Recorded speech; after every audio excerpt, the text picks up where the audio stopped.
Welcome to Code Creative. I'm Travis Tolson. And I'm Sarah Tolson. Oh, gotta get rid of that overlay graphic. There we go. Oh, there we are. Hey. Oh, this is fancy. All right. So I like how you blurred our messy living room, like A+. Yeah. Yep. Had to fade that out a little bit. Mm-hmm. All right. So we're trying out Restream tonight rather than the OBS. So This if is things weird. if things are a little clunky, we'll adjust. But tonight we wanted to dive back into our public forums, focusing on CAPTCHA. What are we capturing? No, not capture, CAPTCHA. CAPTCHA. Oh, And I thought you were just... This is not a Porsche thing. Porsche. Little Fresh Prince reference for y'all there. All right. So to start out with, I guess we should probably do just kind of a basic overview of what CAPTCHA is. I mean, I know that we're all familiar with it from this. Because it's the annoying little box that you have to check or click all the trains and all that kind of mess, right? Right. So CAPTCHA specifically, I mean, from the user standpoint, it's that annoying thing that stands between us and submitting a form. It's just a checkbox.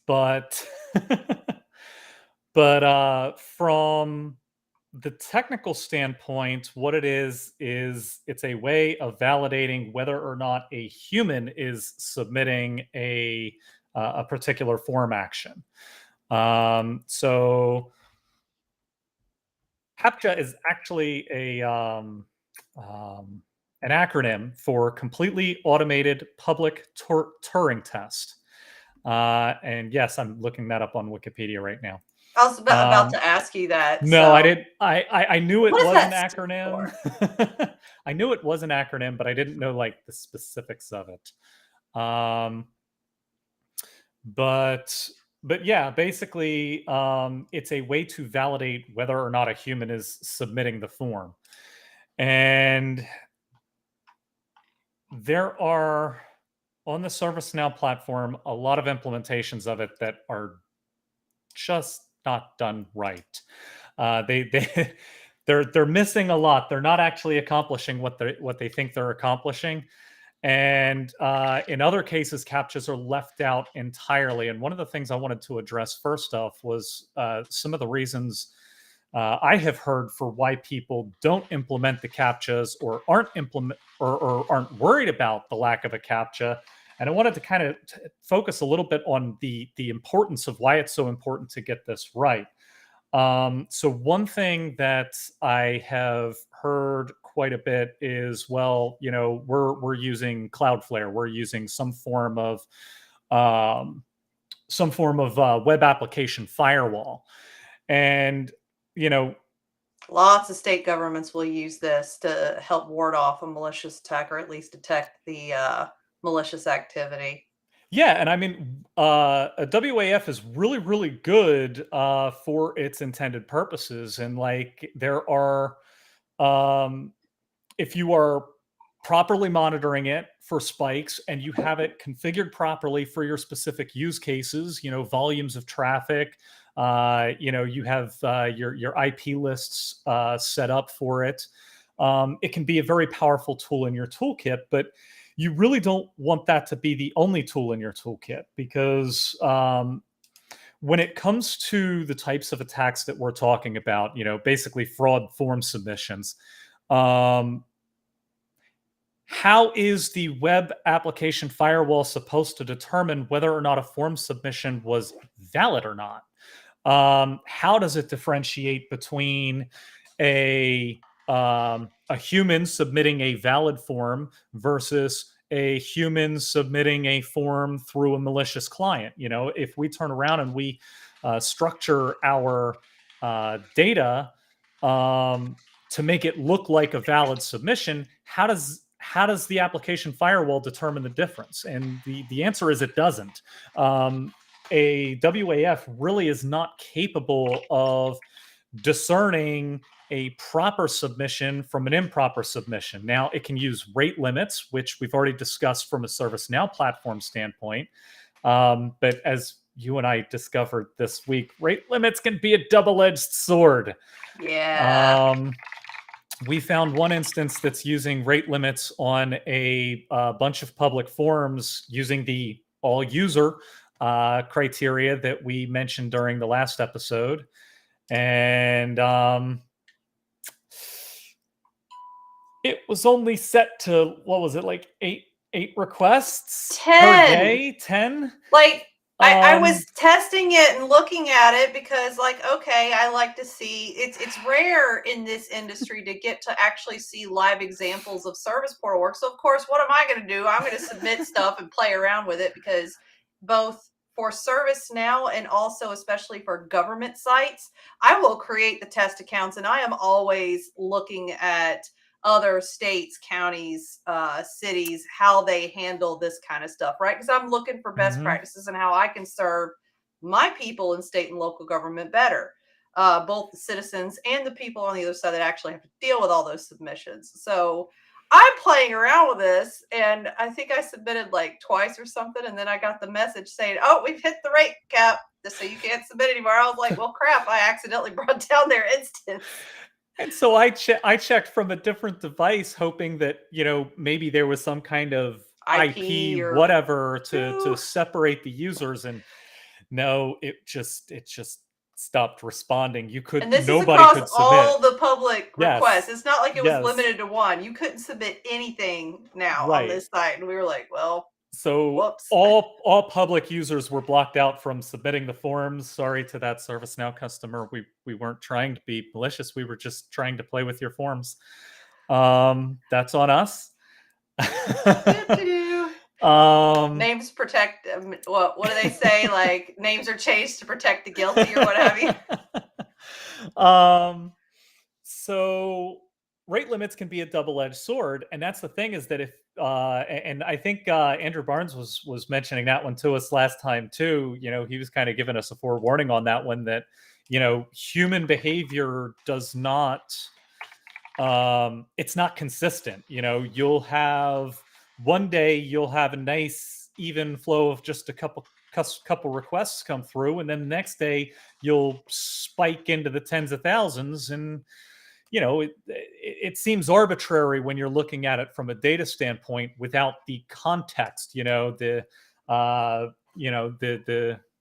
like the hurricane that happened in Florida here recently. There's going to be a lot more requests generated from that event. Human behavior it does not follow a nice consistent pattern. And so those rate limits can be a double-edged sword if you set them improperly. And the same is true of a web application firewall.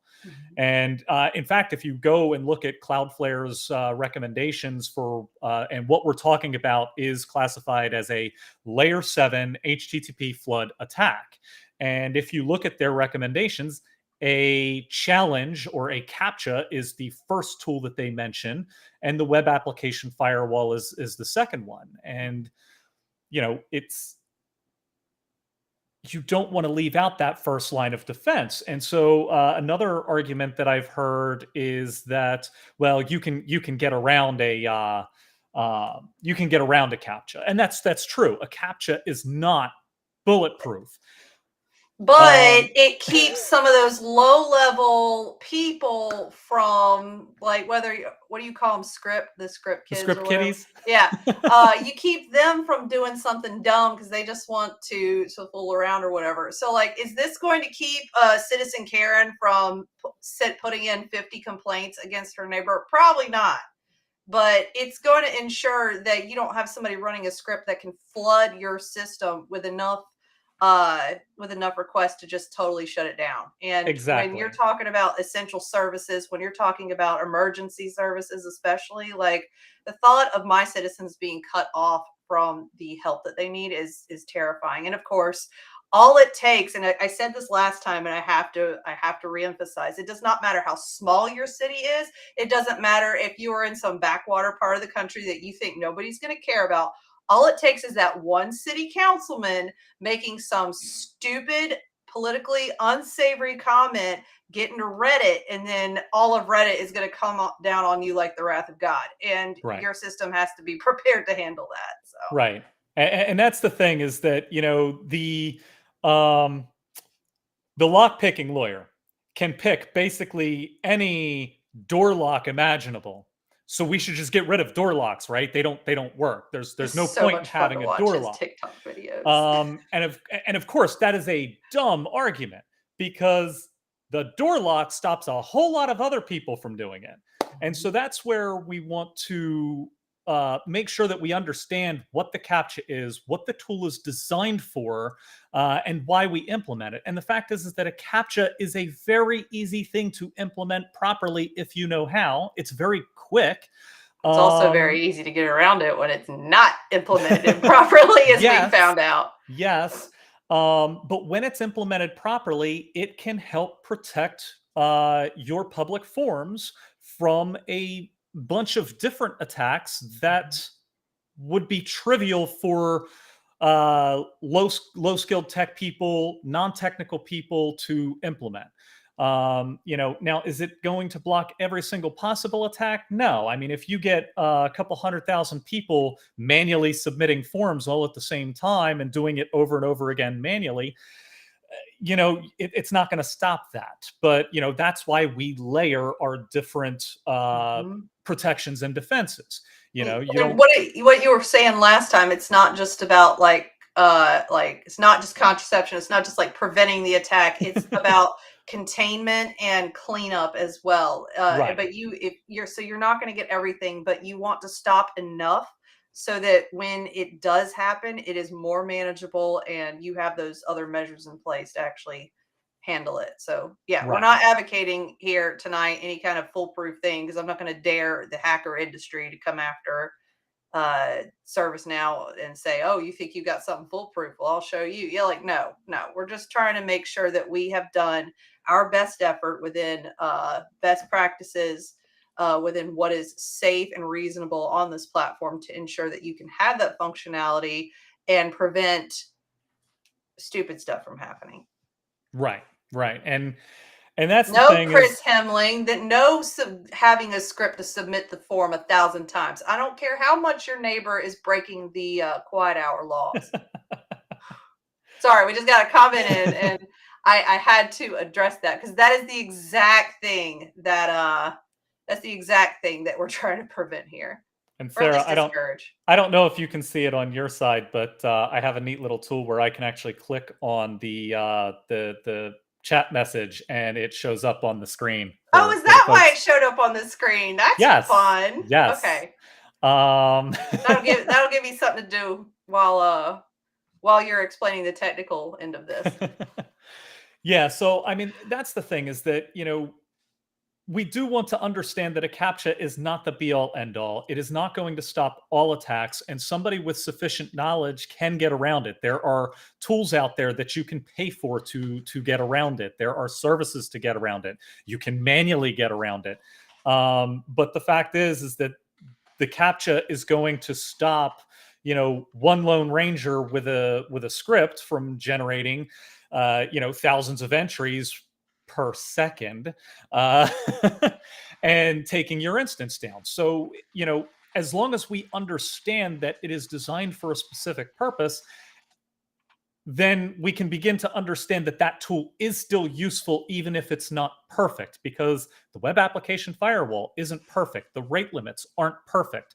IP logging isn't perfect. But it's on ServiceNow, and ServiceNow is perfect, right? I think I broke you. Okay. Yeah. Okay, stop. I was being sarcastic. Yeah. Okay. Sorry, that triggered. Yeah, it triggered you a bit. All right. So, with that addressed, I want to start taking a look at some of the ways in which CAPTCHAs can be done improperly, so we can start building it in good and reliable way. So with that, Are you going to share your screen? I am, and we're going to see how this works. We're going to works. toss that up. I got to get my new nerdy.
Apparently, we lost audio.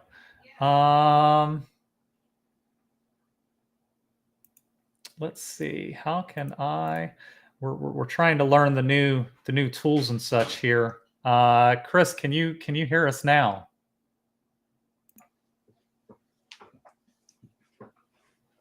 Sarah, can you hear me now? I can hear you. I see us. I was thrown backstage when you did whatever you did. Okay. Yeah, see, Paige saw it too. So okay, so you're gonna have to start from when you started sharing your screen, and talk about the ServiceNow thing. Okay, yeah, this looks more promising. I'm still here. I would like to figure out how to hide the cameras, but no, we're pretty. I put on makeup for this. Oh, okay. Well, I guess we're leaving the cameras on for now. Okay, right. So audio is back. Thank you everyone for confirming. Okay, so let me restart that conversation. So with CAPTCHA, there are three main actors in play. There's your ServiceNow instance.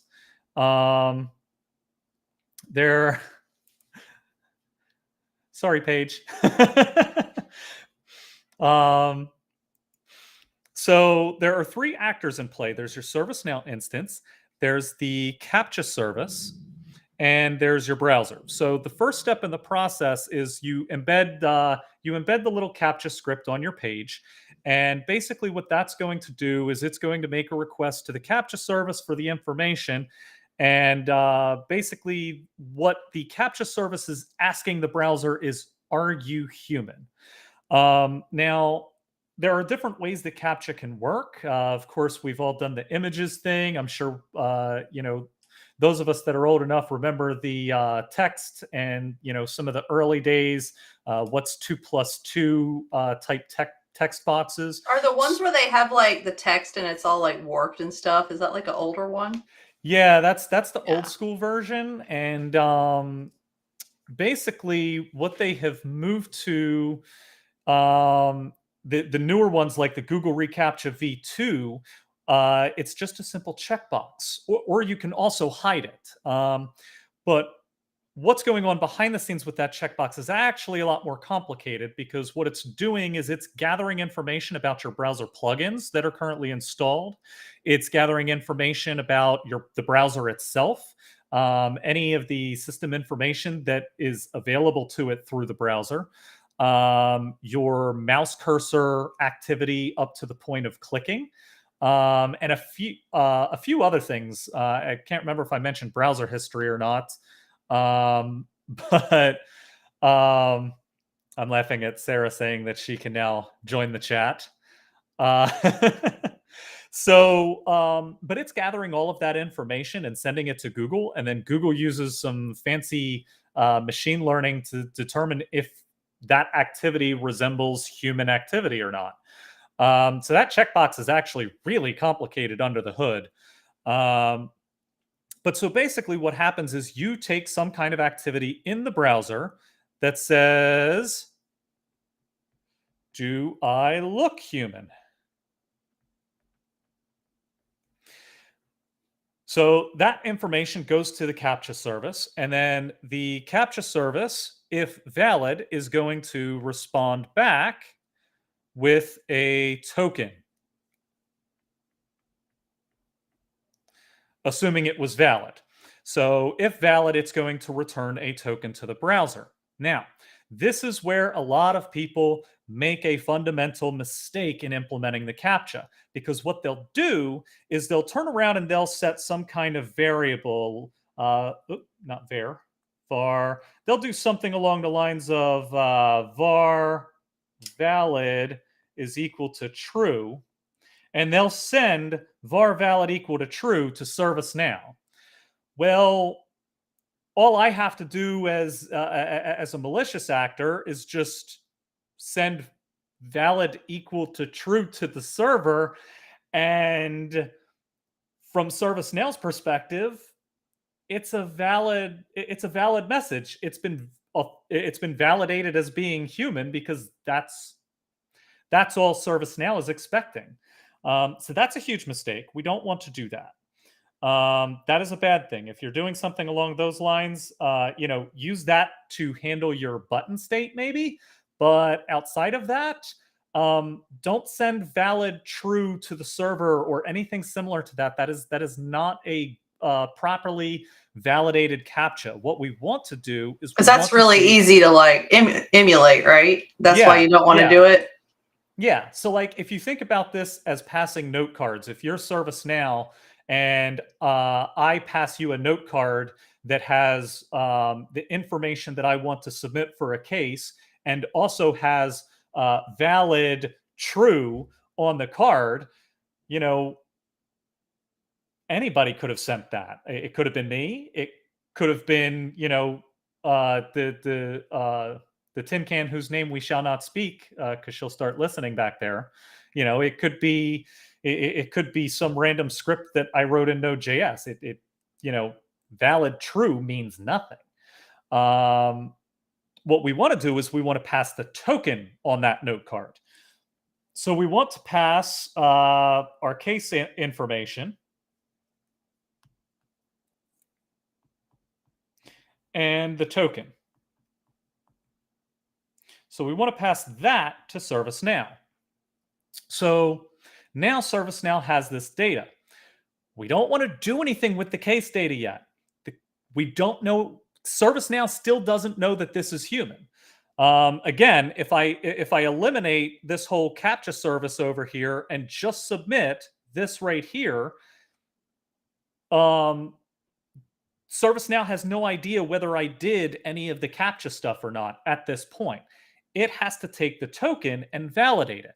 So that's the next step, is ServiceNow has to send the token to the CAPTCHA service.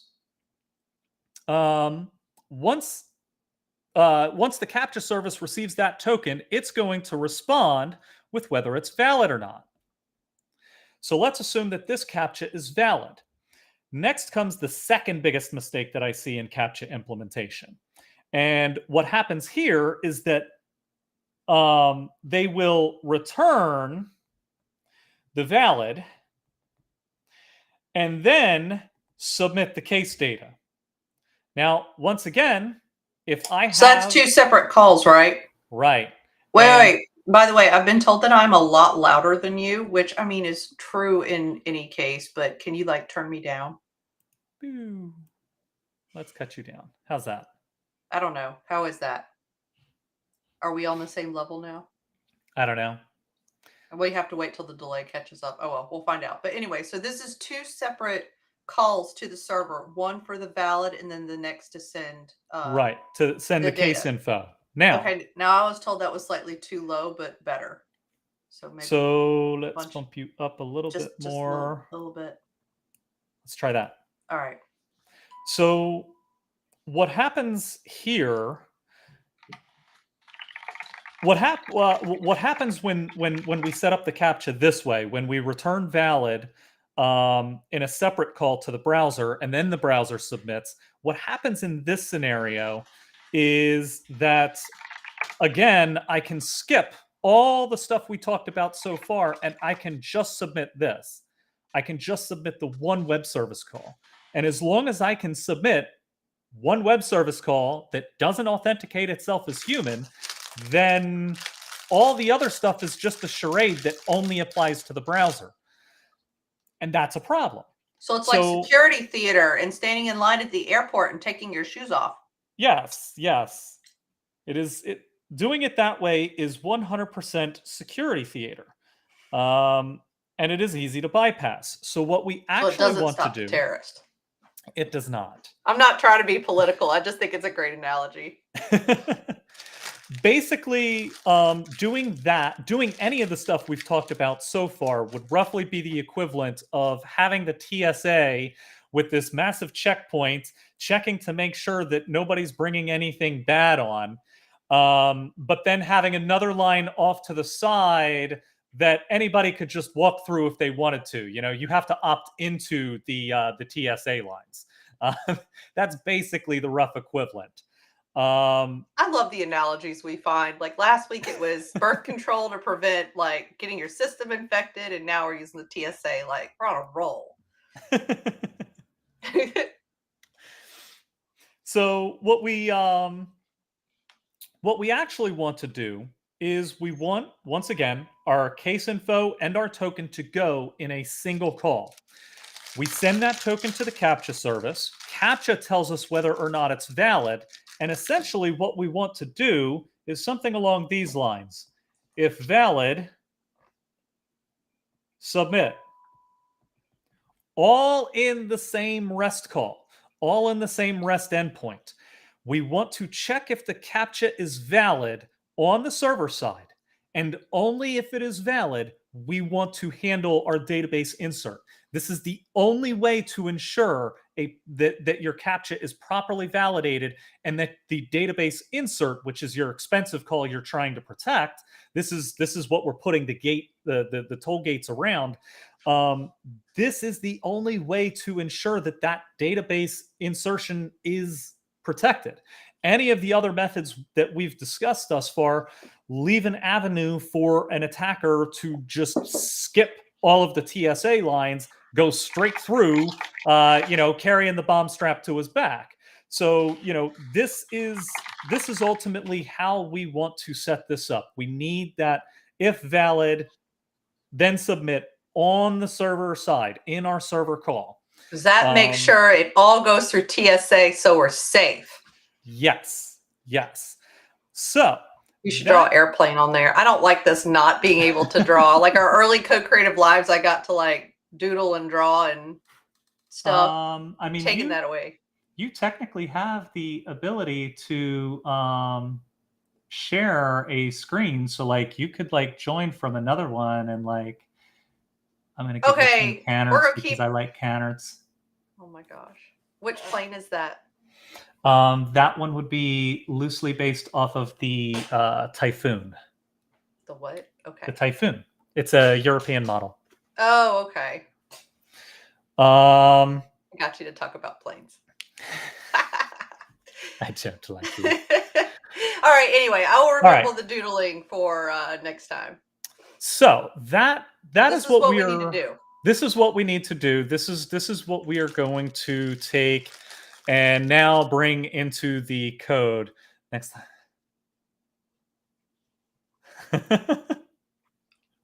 I got distracted by the chat again. Next time Sarah and Travis go to fly, TSA is going to be stopping y'all. Yeah, I get probably, considering I don't have a valid driver's license right now. I feel like I get stopped by the TSA like every other time I go through. I You don't got know if I mad just look terrorist vibes. suspicious, right? Mhm. Right. So, but so this is what we are now going to attempt to do in the ServiceNow instance now. And let's see.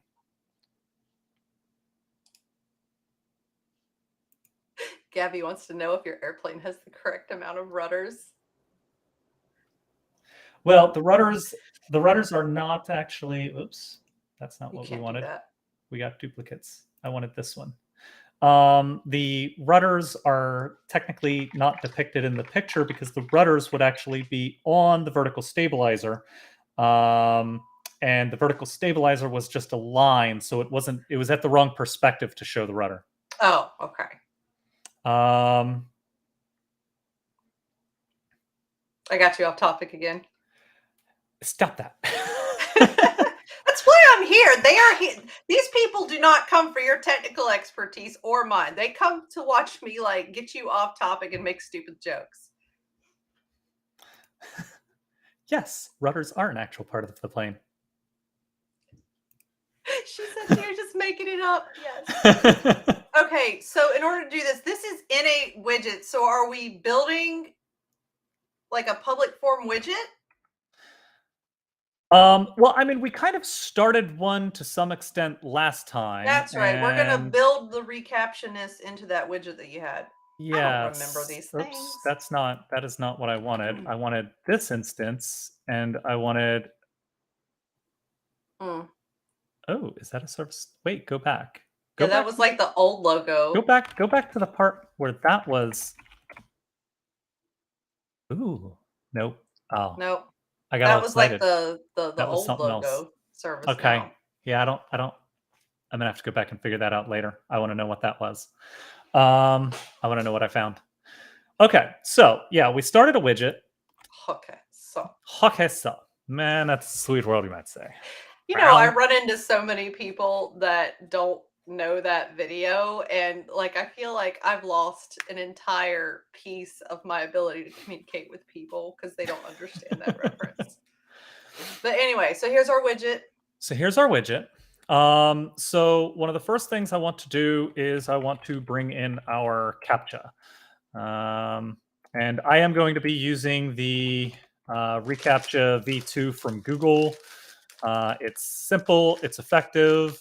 Now, I will say that there are some privacy concerns with it because all the information it's sending. But with other captchas, there's also accessibility concerns because, like, if you think about an image captcha, how do you make that accessible to people who are visually impaired? The text captchas, how do you how do you make that accessible to people that don't speak English or use the English alphabet? So there are definitely issues from an accessibility standpoint. reCAPTCHA has privacy issues but fewer accessibility issues. But there is one style of captcha I'm really interested in. Maybe we'll get to it in another episode, but it's called proof of work. And I really Oh like that one yeah. because basically it makes the client work for the token. Like, it has to do some kind of hash or some kind of expensive operation to calculate the token itself. So, like, you give it a word problem to do. And I like that one because it almost it for malicious attacks, it would almost be a denial of service back. It's like, if you're going to make me do work, I'm going to make you do work too.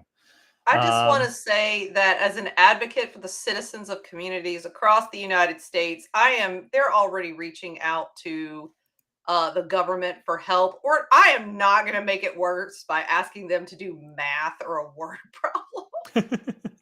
But we could discuss it. I'm just going to like veto that on the basis of like I like people. All right. So to get this thing up and running, the first thing we need to do is we need to get this script library in. Now, one way is just to embed it in our widget code. And please let me know if the text is a little small on y'all's side.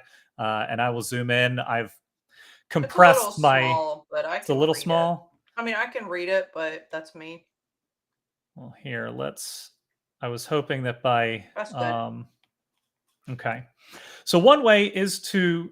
Gabby says it's super submall. So let's bump it to. Well, that's not going to work.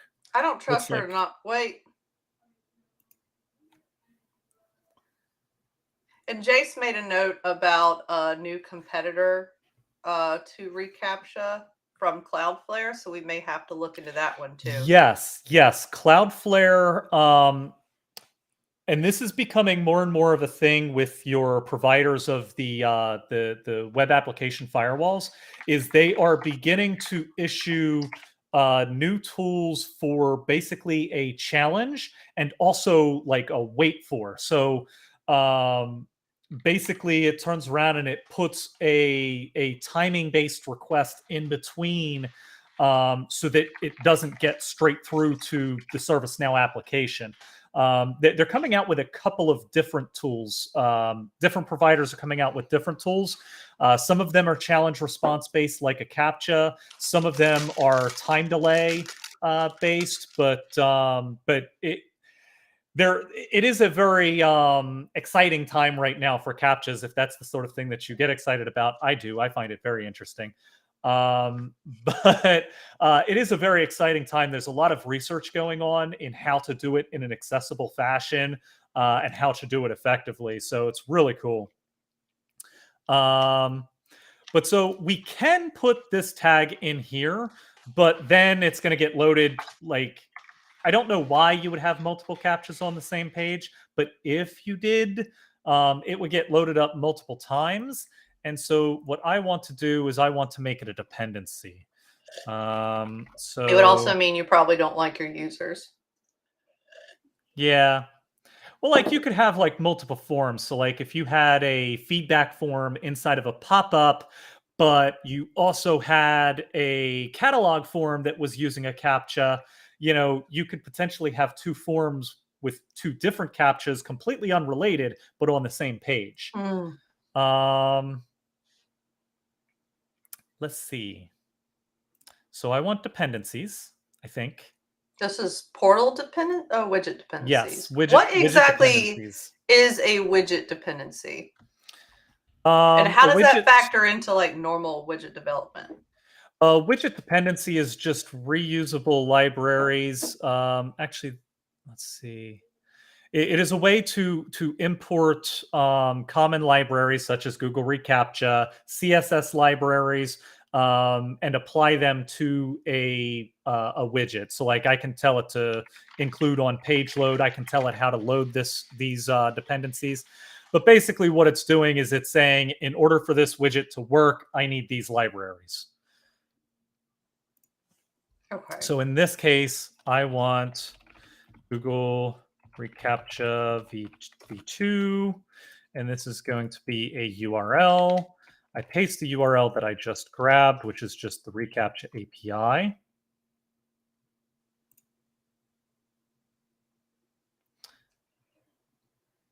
Okay, so this widget dependency is because I'm getting distracted by the chat and trying to keep up because yes, because Jace mentioned a different type of reCAPTCHA thing that was for the installation challenge for Warcraft, and I was like, yeah, it sounds like something Blizzard would do. Do you have the ability to like click on the chats and add them to and like show them on the screen? No, I don't think I do. Oh, we'll have to fix that. Yep. We'll have to fix that next time. Randomly stop paying attention to. Well, no, like if you see something that we need to throw up there, just let me know. Oh, okay. But okay, so to catch up, because Jace is distracting, widget dependency helps. This is where you can insert these libraries that would be called by a widget. Yes. Why wouldn't you put that on the theme? Jace, you should never because apologize for getting us off track. That's like that's my job. So you're because contributing. because you may not need the dependencies at the theme level. It may only apply to a specific widget on a specific page. Does it So like matter? I don't want Google reCAPTCHA loading with the initial page load of a portal. Because that'll slow down the rest of the experience if you load all the dependencies you need at once. Okay, I've learned something today. So now that I've created the dependency, I need to add it in here. There's my Google reCAPTCHA that I just made. And we'll save it. And keep in mind that this widget here is going to evolve and stuff is going to get stripped out. And like the widget as it is now is going to look nothing like what we end up having when we have this finished. We're trying to do things in bits and pieces and improve over time. All right, so the next thing I need is our form. I don't think I actually need the form. I think I just need this right here. So class G reCAPTCHA data site key, and I'm going to need a site key. So I'm going to put this above our,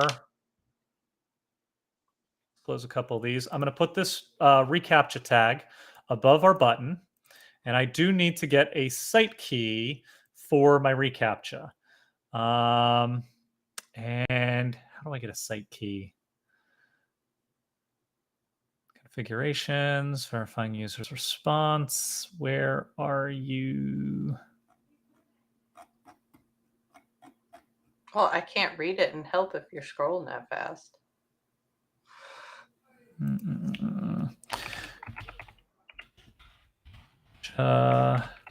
Get site key. If you want to highlight this on your little click button thingy, Jay said that local is best, and he asked if there is a private thing for Google's reCAPTCHA. And I like to point out that I like the fact that he put the H on the end of reCAPTCHA, so it's like reCAPTCHA. Is there a private thing for Google's reCAPTCHA? Like you mean that is better for privacy? Is that what you mean, Jace?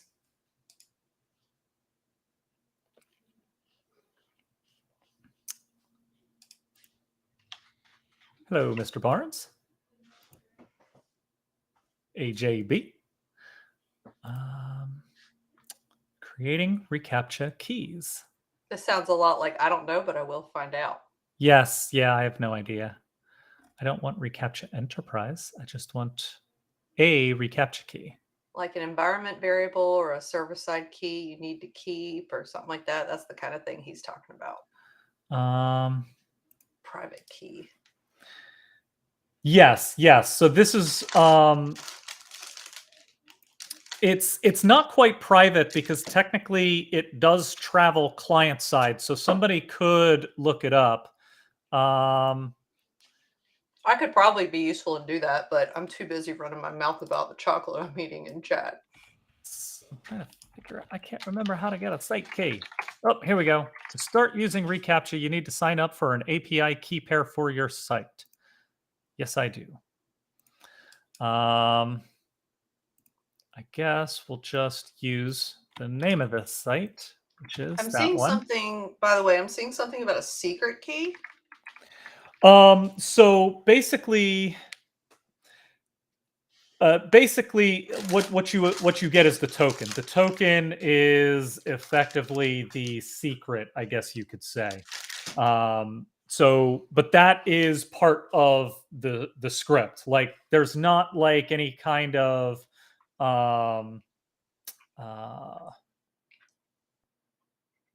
there's not any kind of public key, private key exchange, at least not that I'm aware of. So I'm going to select CAPTCHA v2. I'm not a robot checkbox. We'll call this personal dev. And I need to add a domain to it. Owners accept the reCAPTCHA terms of service. Don't send me any alerts. Well, just in case. The following domain is invalid. No, let's try again. All right. Oh, I guess there is. Oh, yeah, Jace, initial. Jace was saying earlier that there was both a public key and a private one, and there is in fact a public key and a private one. Jace also asked a very good question you should do the clicky button thing on, asking, how are we measuring success for this thing? Just to give you a little recap, Jace, the first part of the time we spent talking about what a reCAPTCHA was and what it wasn't, we were very clear that the reCAPTCHA is not there to be a catch-all to catch everything, to prevent everything. It is there as an initial measure to stop things like the scripting. Is it kitties or kitties? Because I can never tell what you're saying, because I think meow kitties versus like kiddos, like kids. but Okay. Yeah, to stop the bots and stuff like that. That's all we're looking to do, and it's not perfect, but we also talked a lot about layering security and how this is your best like first line of defense, but it's not your only line of defense. So so how would you measure success? Would that just be you can't change stuff in the console to get around it? To submit? Yeah. Success will be that if I try to submit our feedback, I forget what we call our public feedback entry. If I try to submit a public feedback entry, I will not be able to unless I do the human validation through the reCAPTCHA. So I won't be able to use Postman anymore to turn around and just submit and flood a bunch of requests in. All right, so what I want to do is I want to take the public key, and that goes in the your site key right here. Save that. I also need to render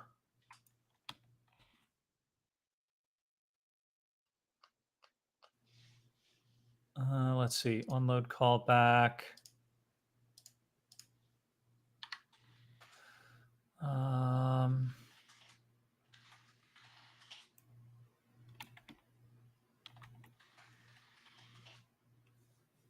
Onload callback.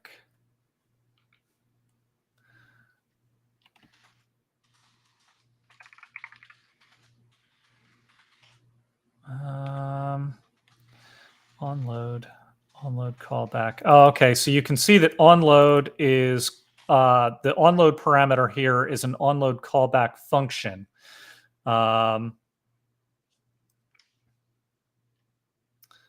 So what we're going to do is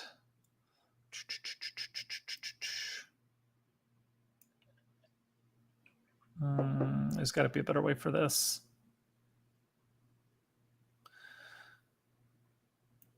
Onload callback script.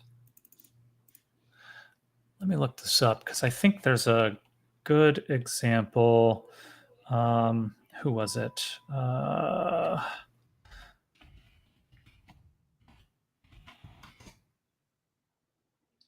Ooh, Casey brings up a good point. What's that? I love that Google reCAPTCHA APIs only want the main domain and does not care about subdomains. So I have one for ServiceNow and ServiceNow services. Just reuse them for any domain. Nice. That sounds like an exploit. reCAPTCHA in ServiceNow and CMS portal. Let's see. Which doctor did it, so it's okay. Function check cap. Okay, so he is, yeah, his is basically doing the same thing.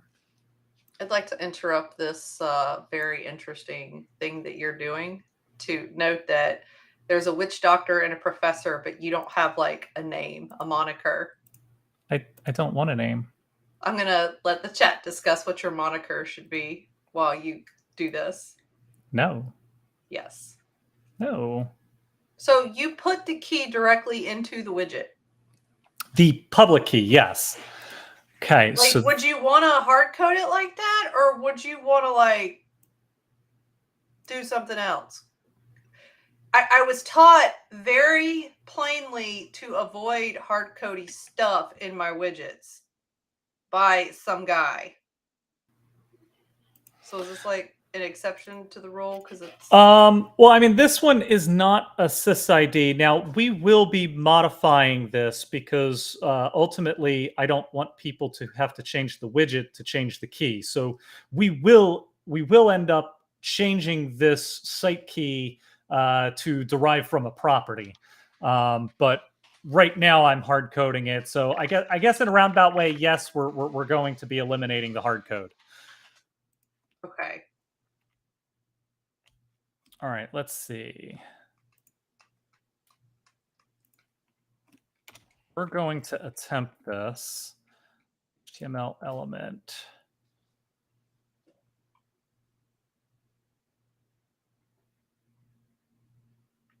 Trying to figure this out. Renders the container as a reCAPTCHA widget and returns the ID of the newly created widget. Reset get response.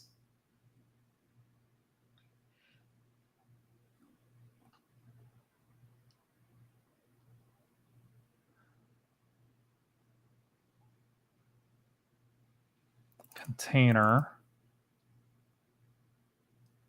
So that's using the HTML element there. And I'm trying. Gosh, it's been so long since I've done this.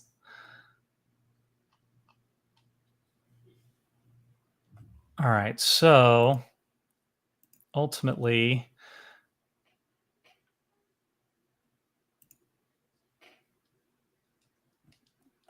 so reCAPTCHA get response. So I need the widget ID. And it defaults to the first widget created if unspecified.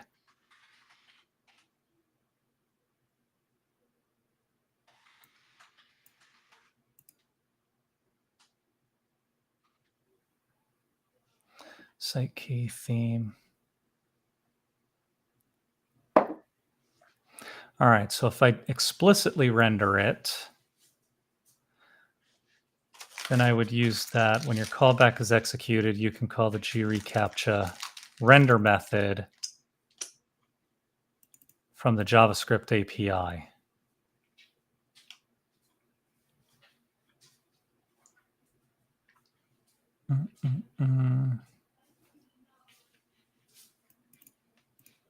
Onload, render, site key. All right, let's add an ID to this. And I'm going to have to change this eventually.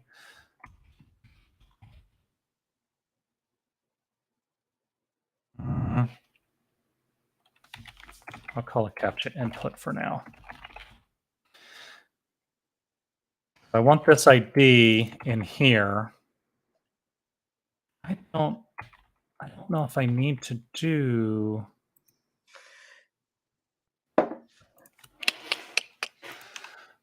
Let's see. Let's check his again. Data site key, reCAPTCHA, c.data.captcha session. Yeah, so we got the get response.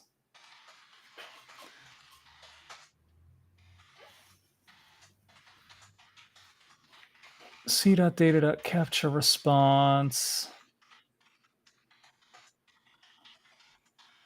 So I might just be able to do g.captcha get You're one of those people response. that like does all his code and make sure he has it before he saves and looks at it. Yes.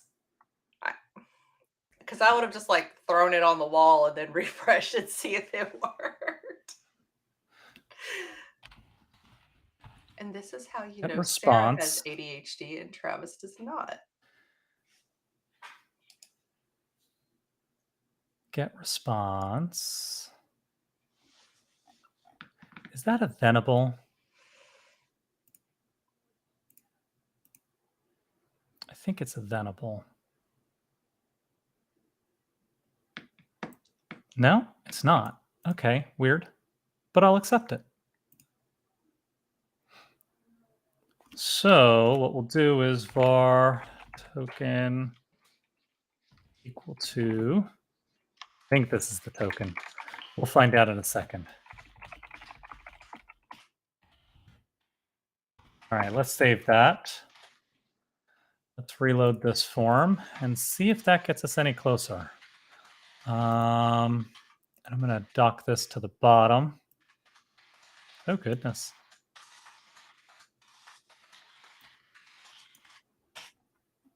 All right, so we'll throw test in here. I'm not a robot.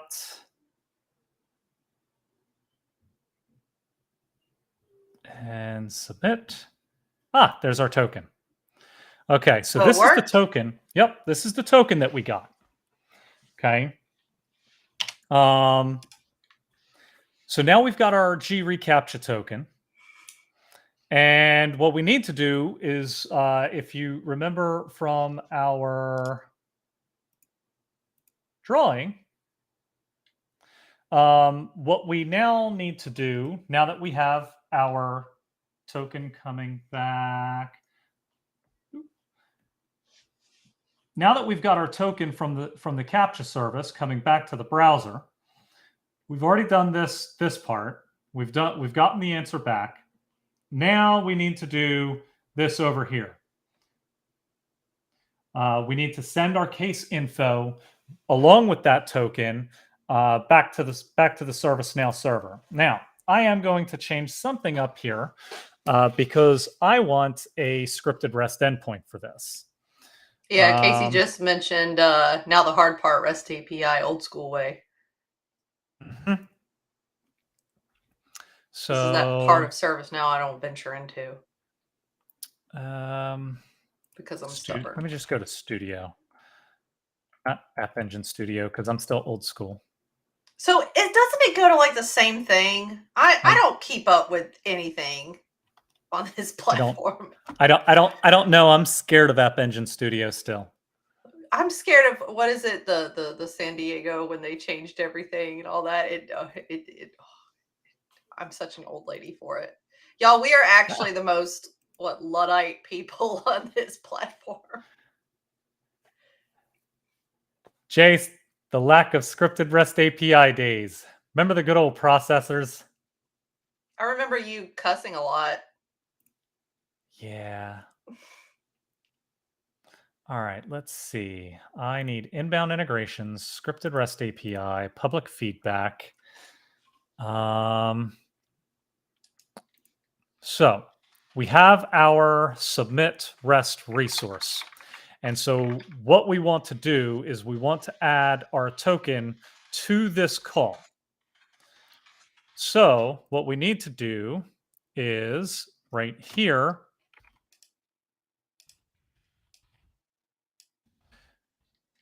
pass our reCAPTCHA token. Now this is going to travel in the HTTP post, which is this part right here.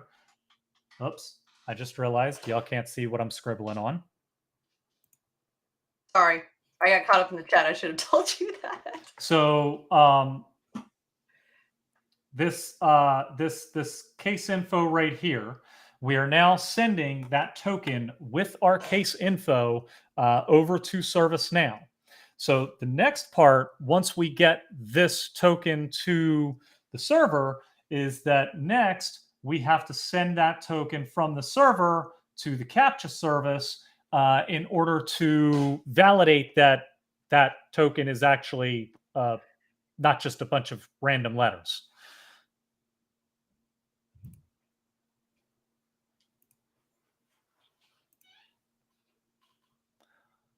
I don't even know if I'm pretty sure when I started UI policies existed. So 2012. Paige is flexing her ServiceNow age. Yeah, when I found out I think she was one of the first people I actually met in the industry that actually predated you, and I was like, oh my gosh, one of the ancient ones. Yeah, Paige was like one of the 8 people at like the first knowledge conference. You know, she actually gave Luddy the idea to start ServiceNow. right? Yes, yes, exactly, exactly. Paige gave Fred the idea. Uh, This is my truth now, that Paige is actually the mother of ServiceNow. that should be the Al Gore created the internet of the ServiceNow industry. Yes. Paige gave Fred the idea.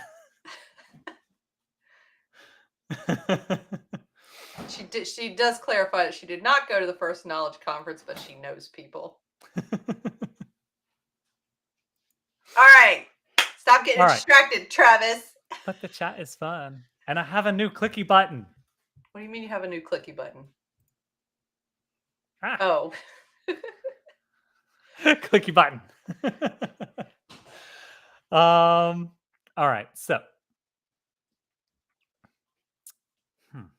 Okay. So in order to send this token to the CAPTCHA service, we are going to need a new REST outbound. So we need a new REST outbound integration that is from ServiceNow to somebody else.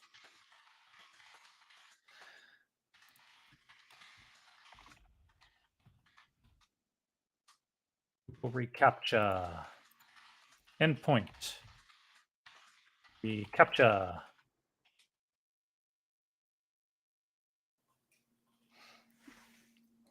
We made a 09 instance for K21.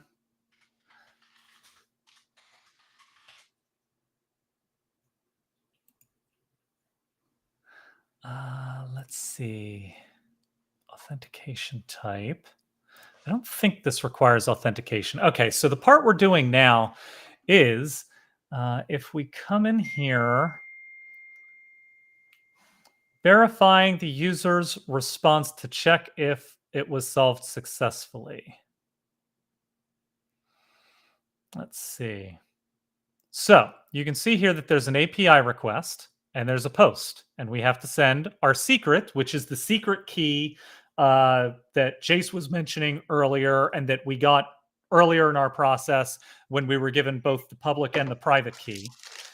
We have to send the token response, and optionally we can send the user's IP address. I want to get to that point. We're not going to do that here tonight, though. I'm going to skip the. That could be very useful for logging where attacks are coming from and stuff. And I know that you can do the IP address. I want the IP address because I want to log the IP address along with the public feedback record that's created. That way, if one user floods the system, I can go IP address filter, delete, and get rid of all his junk. So, question regarding that. So, a lot of the state and local governments that I deal with have public information laws where any request sent through a system like this would be a matter of public record. So, the need to send something anonymously is very important because when neighbor Karen sends her 50 requests in to holler about her neighbor's grass not being within HOA standards, she doesn't want her neighbor to know that it was her that sent it, she could get, that's just not, that's not a good feel. So if you're gathering the IP address and that's a matter of public record, could that potentially be used to trace that back to somebody? I mean, most people aren't going to know how to do that, but will that violate the That's anonymity? That's a really good point. I think it's related to the question Jace is asking as well. Is the IP address considered PII or GDPR data? And I'm not 100% sure, especially from the GDPR side of things, because I am not a lawyer. I do not play one on TV. I don't want to be one. So I am not sure on that one. I could definitely see where that could be an issue. It is for the purposes of the GDPR stuff. And Jace mentioning, could you hash the IP address? Yeah, that could be something that we could do, as long as it was not a reversible. Then I think that should. I don't know. I don't know. That's going to be a tough one. And so when we come to that feature, we will probably put, assuming I can do it, assuming I can get the IP address in the first place. I'm pretty sure I can, but I'm not 100% sure. Assuming we can, what I'll probably do is put that behind a feature flag so you can turn it off. Because yeah, that could present a big issue in that scenario. And I will say, Paige makes a really good point here as well about having other identifying information. I mean, it is possible to at least at a given point in time, you could take the IP address and identify an approximate location. So, like, you can get it down to about town level resolution.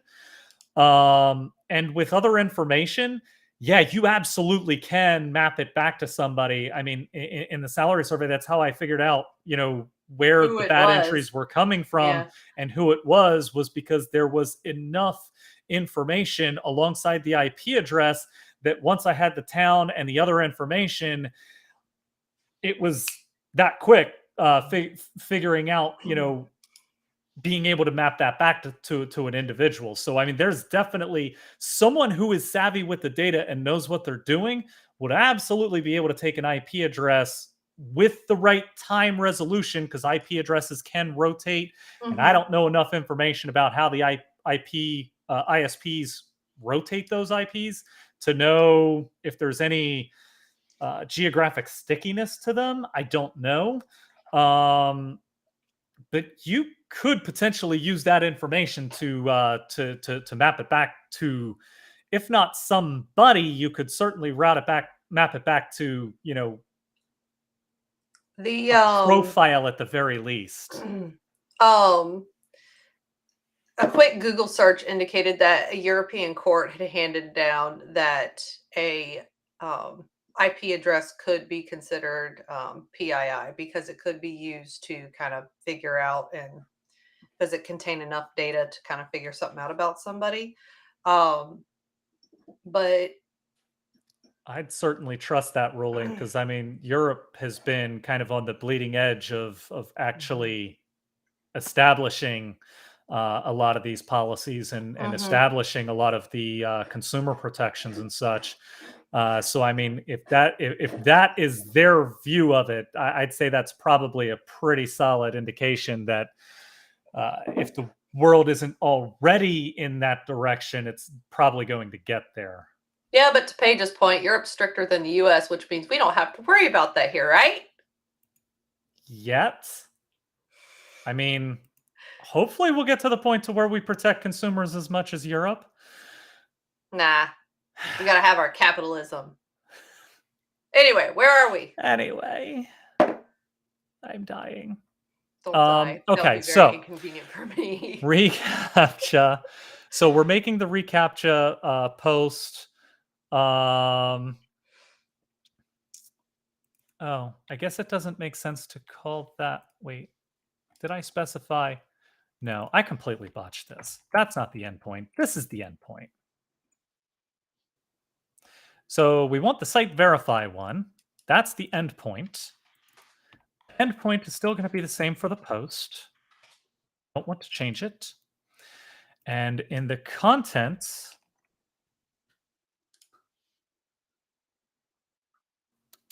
I'm just going to do content. I don't care. I'm going to build my, I'm not going to call it content. I'm going to call it payload, because I don't like the content term. Don't ask me why. I just don't. Call it something cool. I'm just going to go with payload. Gosh, your variable naming hurts my soul. Yes. Mind you, I am just as boring when I'm doing my SAS variables Headers, and everything else. Authentication type. I don't think I need. I think everything else is set. I think I'm good. Just try it and see. Do it.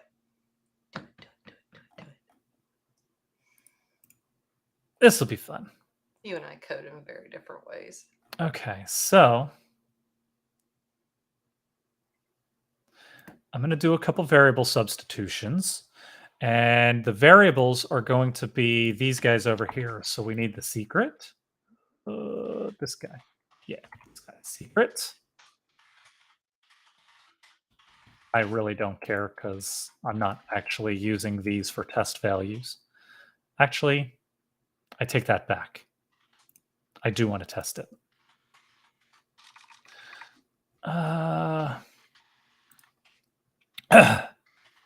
So my secret is going to be my private key. So I'm just going to reveal that to everybody. Please don't steal my private key. I'm only using it for this purpose. The next one is the response. It's going to be the response token.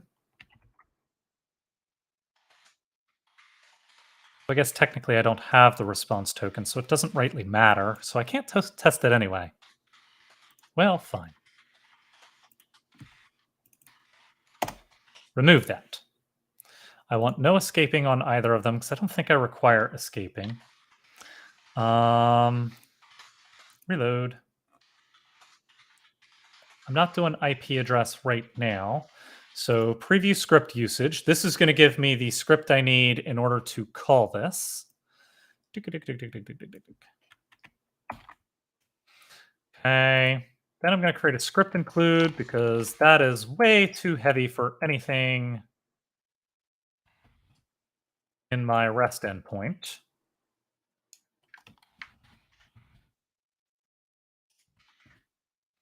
Call this reCAPTCHA v2.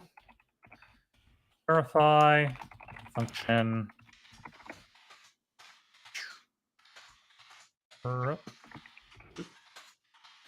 Okay, so we're creating a script include so that I can call my little verify function. And although my instinct is to remove the default and change it to the way I like to do script includes, but because I plan on releasing this to the public, I'm going to keep it the way most people expect it. I'm not happy about it. Okay, so secret, again, we're going to have to change the secret. That was not, no, bad. We're going to have to change the secret here to a system property soon. And then the response is going to be the token, which we'll pass in. Token. Don't need authentication profiles. I don't need a mid server. The message is configured to communicate through the ECC queue, which it's not. So I don't really need any of that.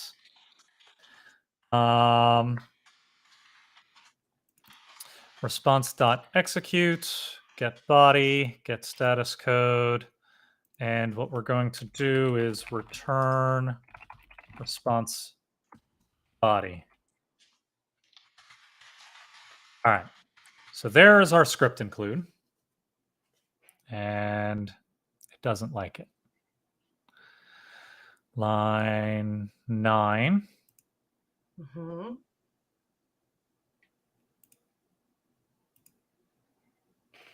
Don't understand. Confused. What is it saying? It's hidden by my head. Parse error at line 9. Oh, sorry, line 23, not line 9. Line 23. I don't have a comma after this. I knew it had to be something like that.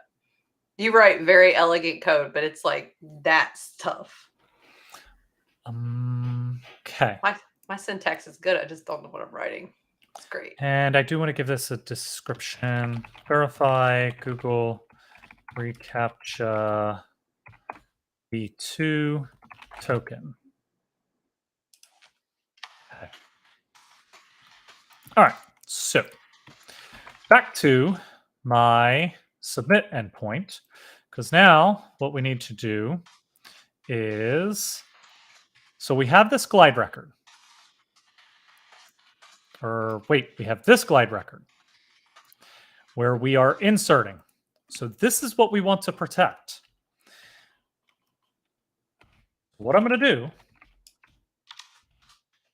going to create a valid thingy. Ace needs to know if do you not use SNUtils? I do not. I've used it a couple times, but I've never bothered to install it. If I'm thinking about the same thing, is SNUtils a script include, or are we talking about the He has another question regarding it. Will it make the other editors in ServiceNow use the Monaco editor someday? Well, wait, what was the browser question? extension? Oh, okay, yeah, he's talking about the Chrome extension. Yeah. I don't. I do not use the SNUtils. I just haven't explored it yet. Haven't gotten around to it. But so this segment of code is the danger code. This is the one that we want to do the if valid check. Then we need to do SNUtils is alive. Andrew is saying SNUtils is alive and he's going to break up with us over it. And I'm sitting here like, I barely know what y'all are talking about. I just use a widget editor for everything. I am the most non-IT developer on this platform, I think, sometimes. I'm open to it. I will have to install it. Y'all are like, y'all are pushing this pretty hard, so like it's got to be good. This is like when some of our friends at the partner that we were at in the before times like shamed you for not having dual monitors and using windowed mode on your browser and everything. It's hilarious. My windowed mode was very effective. Like, whatever, you put together an emergency instance for the state of Tennessee on that windowed mode laptop. They could shut up. All right, so I need to get from my widget body, it's actually reCAPTCHA token. So I need to get that reCAPTCHA token. And then we need to validate it. And I'm going to be honest, I have no idea. Actually, wait, no. I have the documentation. I can use it. Okay, so the response is going to look like this. And it should have a success. I know. It should have a success of true or false. So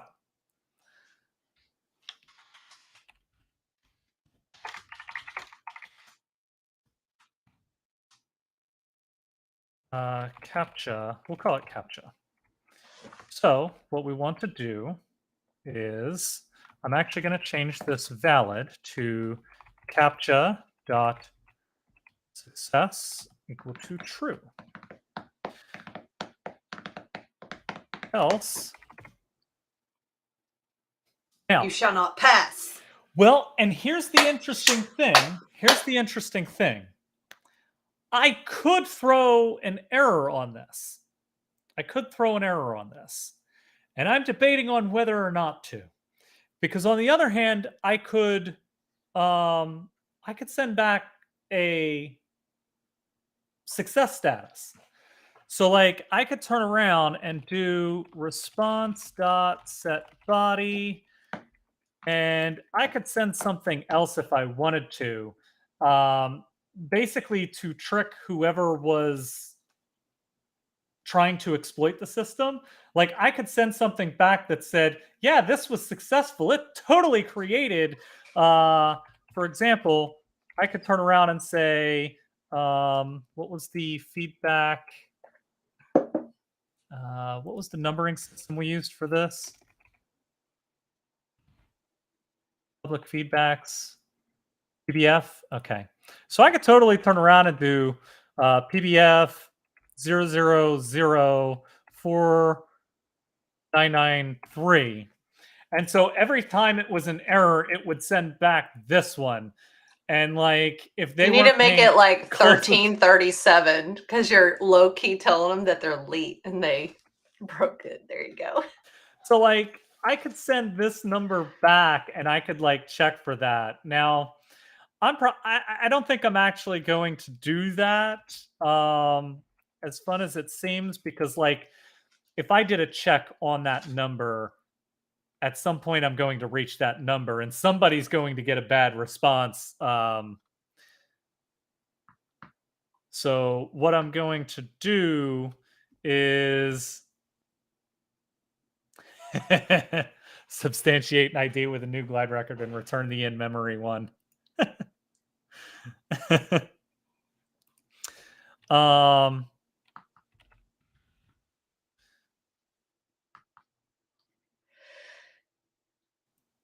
I'm gonna do dot set. Oops. Why can't you just have a thing pop up that says "You shall not pass" and throw me a bone? Status. Which HTTP status should this be? Wasn't it 4? What was it? CJ says I could. You should totally do a message that says "You shall not pass." I wonder if they tell me.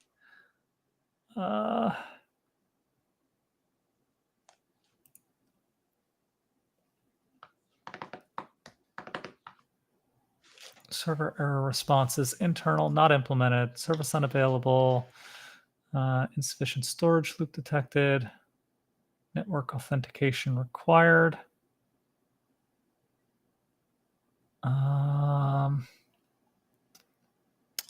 Sarah, do you want to do a quick recap on what we've been doing? Funny that you think I have been paying attention and not shooting the stuff with the chat. Okay, so trying to figure out where we are. Travis has set up the script so that when the let's do a 403. So that before it's submitted, it will basically send the information for the form wrapped in this this if statement where it has to detect if the reCAPTCHA use was valid. So he got that working, and now he is trying to set the sorry, it is late. He's trying to set up the message and what would happen if they tried to submit without the reCAPTCHA, or if the reCAPTCHA wasn't successful. Is that correct, Travis? Yes. Yes. All right, so let's see. This is our first test to see how this goes. I'm not a robot. Submit.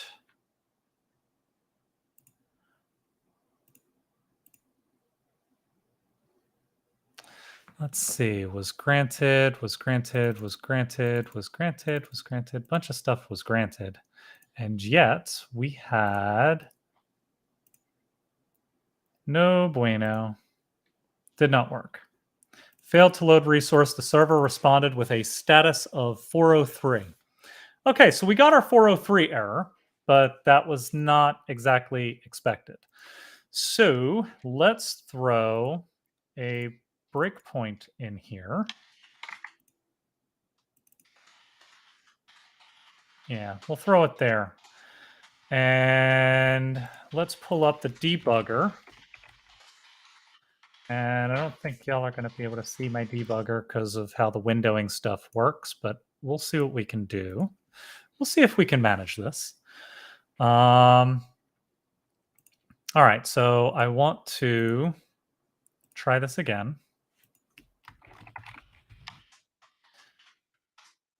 Submit. All right, so I got my breakpoint. I'm going to stop screen sharing real quick, switch windows. Where's the script debugger? Share. All right, so here's my script debugger.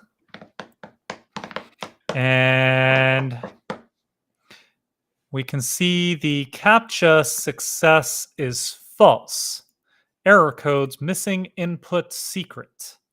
Ooh, okay. So it says I'm missing my secret.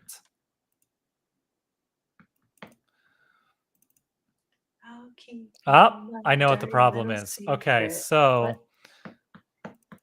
I am setting those two variables, and that is not what I'm supposed to be setting. What I actually wanted to set,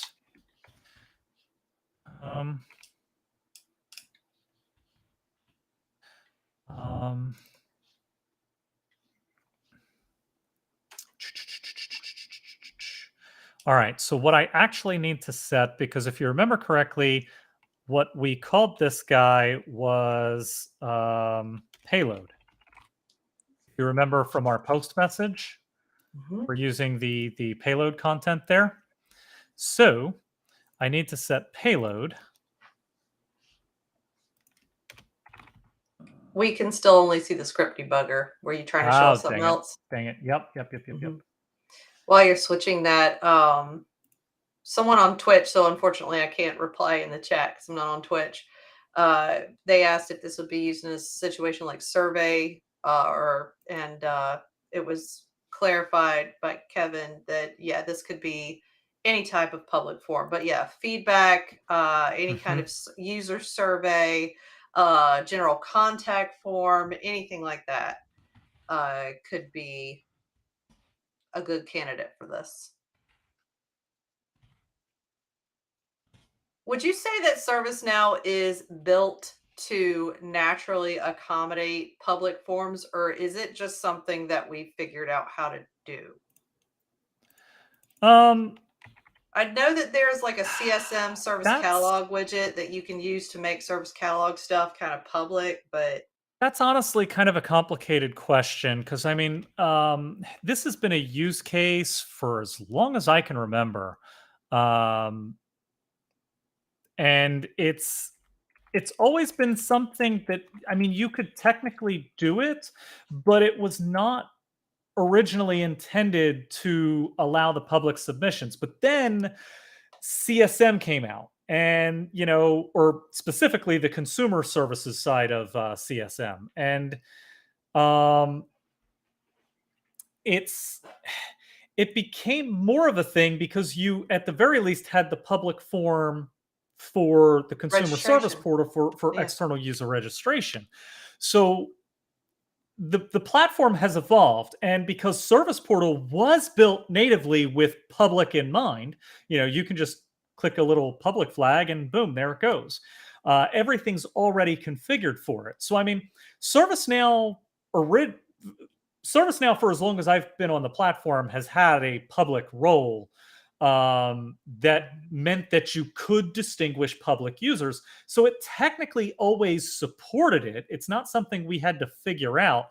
What we had to figure out was how to apply the right ACLs to the right things so that all of ServiceNow's other stuff like catalog and knowledge base, we had to figure all that stuff out so that you could expose that stuff public.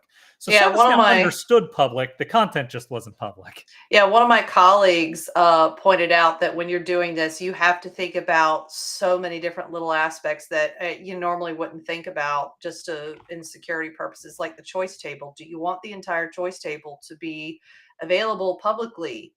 If you're using choices in your service catalog variables and stuff like that.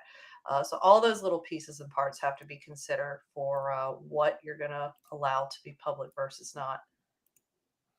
All right, let's try this again. I'm going to put my network stuff up here so I can watch it. Boom.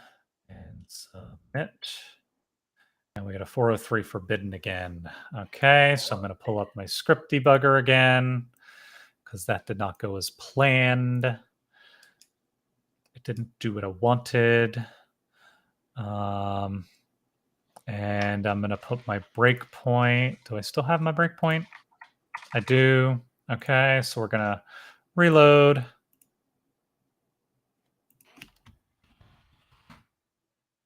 Submit. I get my script debugger. It says missing input secret. You're not good at telling secrets. No, No, I'm struggling here. Let's see. You gotta do it quick. I know I'm running out of time. Response.execute, response.getBody.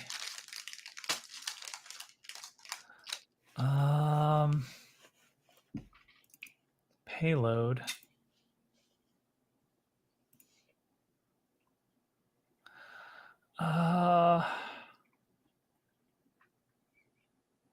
So these actually need to go away because those are wrong.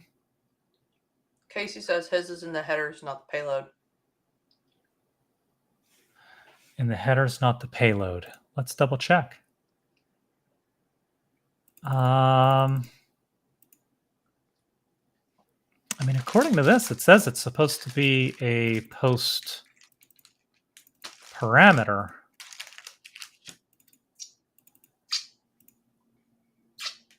So, like Casey, when you say that it's that yours is in the headers, you mean like the HTTP headers?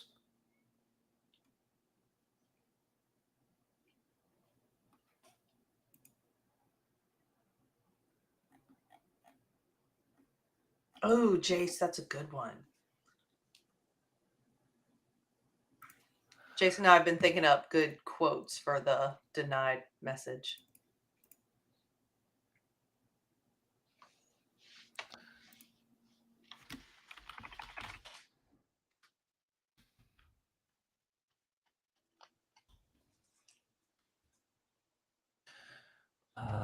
What's this going to look like? This one.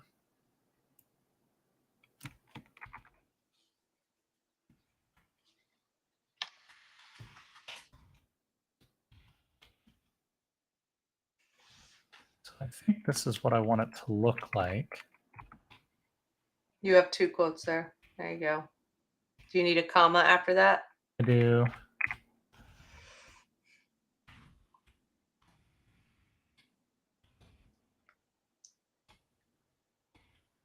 Does that need to be in quotes?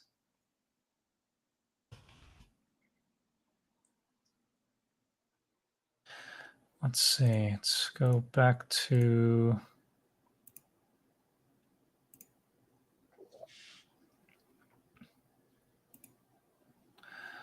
preview script usage. Set string parameter, no escape, payload.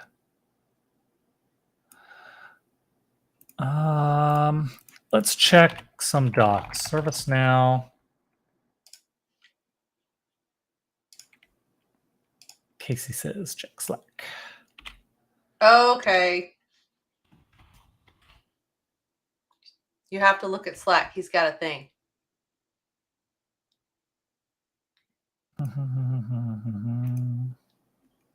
You looking at it? I'm getting there. Let's see. Secret. Not headers, but parameters, he said. Query parameters. Okay. Okay. Thank you. Village. Thank you, Casey. We will give that a shot. So basically what Casey was saying was that in our REST message, we don't need a payload. What we need is query parameters for secret and response. So if I can click on the right tabs, secret and response.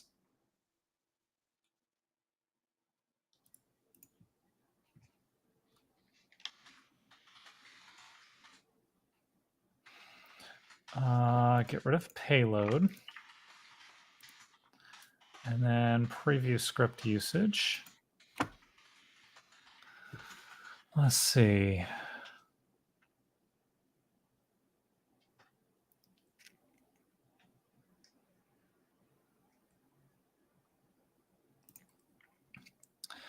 So basically what we have is secret to secret and response equal to response. I am pretty sure this is how it's done. This is gonna work. I You, believe in you. let's see.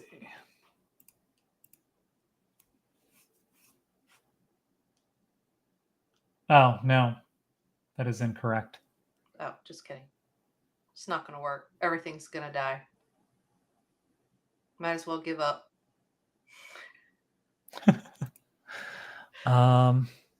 Okay, so that's not actually correct. Is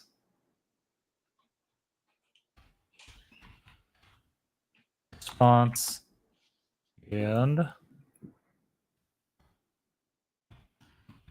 secret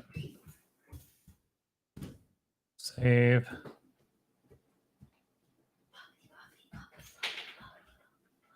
So if I come back to the script include, can I control Z it? No, of course not. All right, let's see if I can. Oh, there it is. R dot.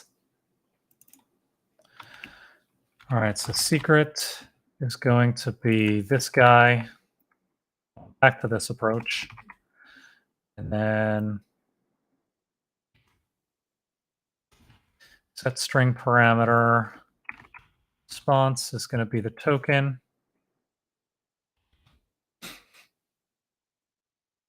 Get rid of the payload. Save. All right. Now, reload. This is gonna work.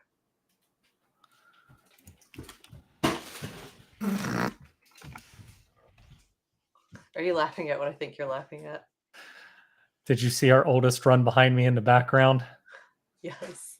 It didn't go well for him.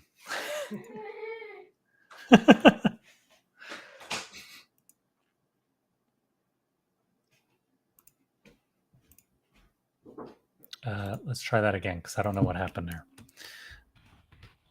CAPTCHA.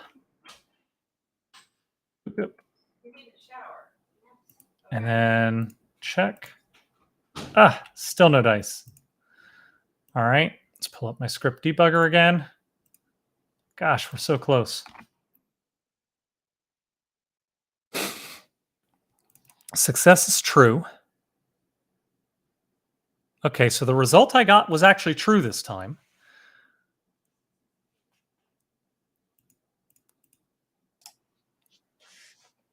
So CAPTCHA.success is true.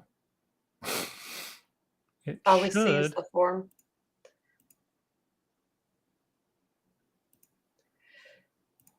Okay. So is it supposed to work or not? It is. It is. So then So it did work. it's supposed to work. But is it working?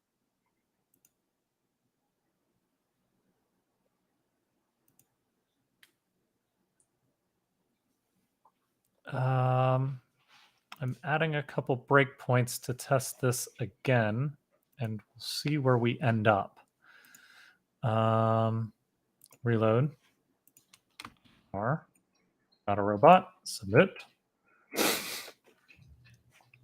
Okay, interesting. What are you looking at? So if I switch back over to my script debugger, and so you can see that CAPTCHA here, the success is true. Mm-hmm. But it's jumping to the error breakpoint down here. So my CAPTCHA.success is equal to true is not working. Now, my suspicion at this point is that in my script include, I need to json.parse response body.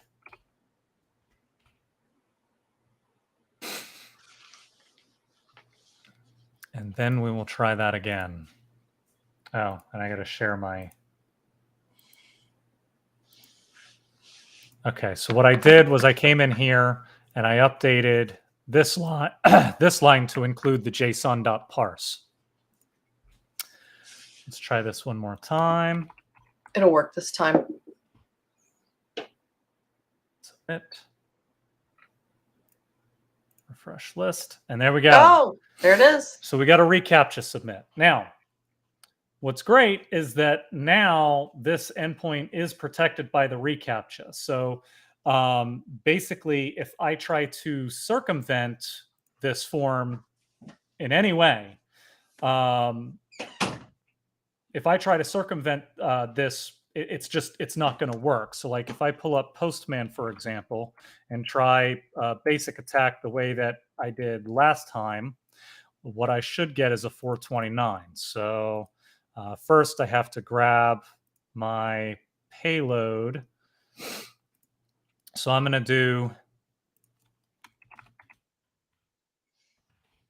do a real one real quick, because what the real one's going to do, it did not believe me. Boats. I get that a lot. Does that mean it doesn't think I'm a human? Basically, because of something you are doing, your browser history, something about the way things are, it doesn't like it. I tend to notice that whenever I have script debugger open or the web console, it tends to not like it. Oh. All right, maybe let's that see. has something to do with it.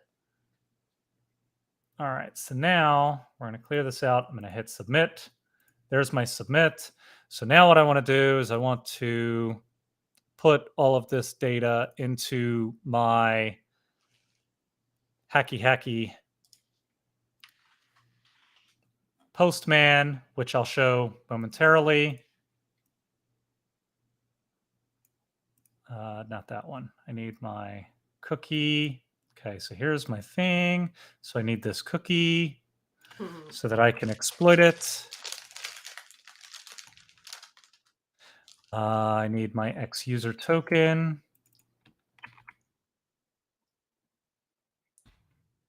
So you need the cookie and the X user token. Was there And something I need else the you needed? URL. And I need the URL that I'm posting to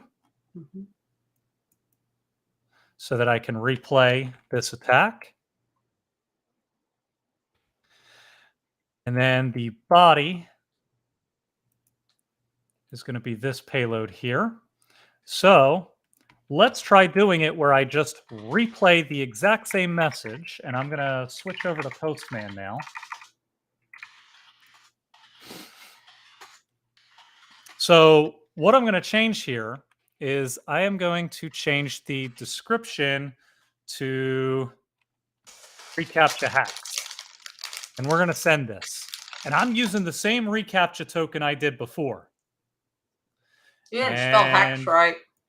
And what I get is a 403 forbidden right here. So that 403 forbidden says that that reCAPTCHA token is bad. So you know what? I'm going to try not sending a reCAPTCHA token at all. 403 forbidden, bad. So now what's happening is if I turn around and try to flood this particular endpoint by sending over and over and over and over and over and over again,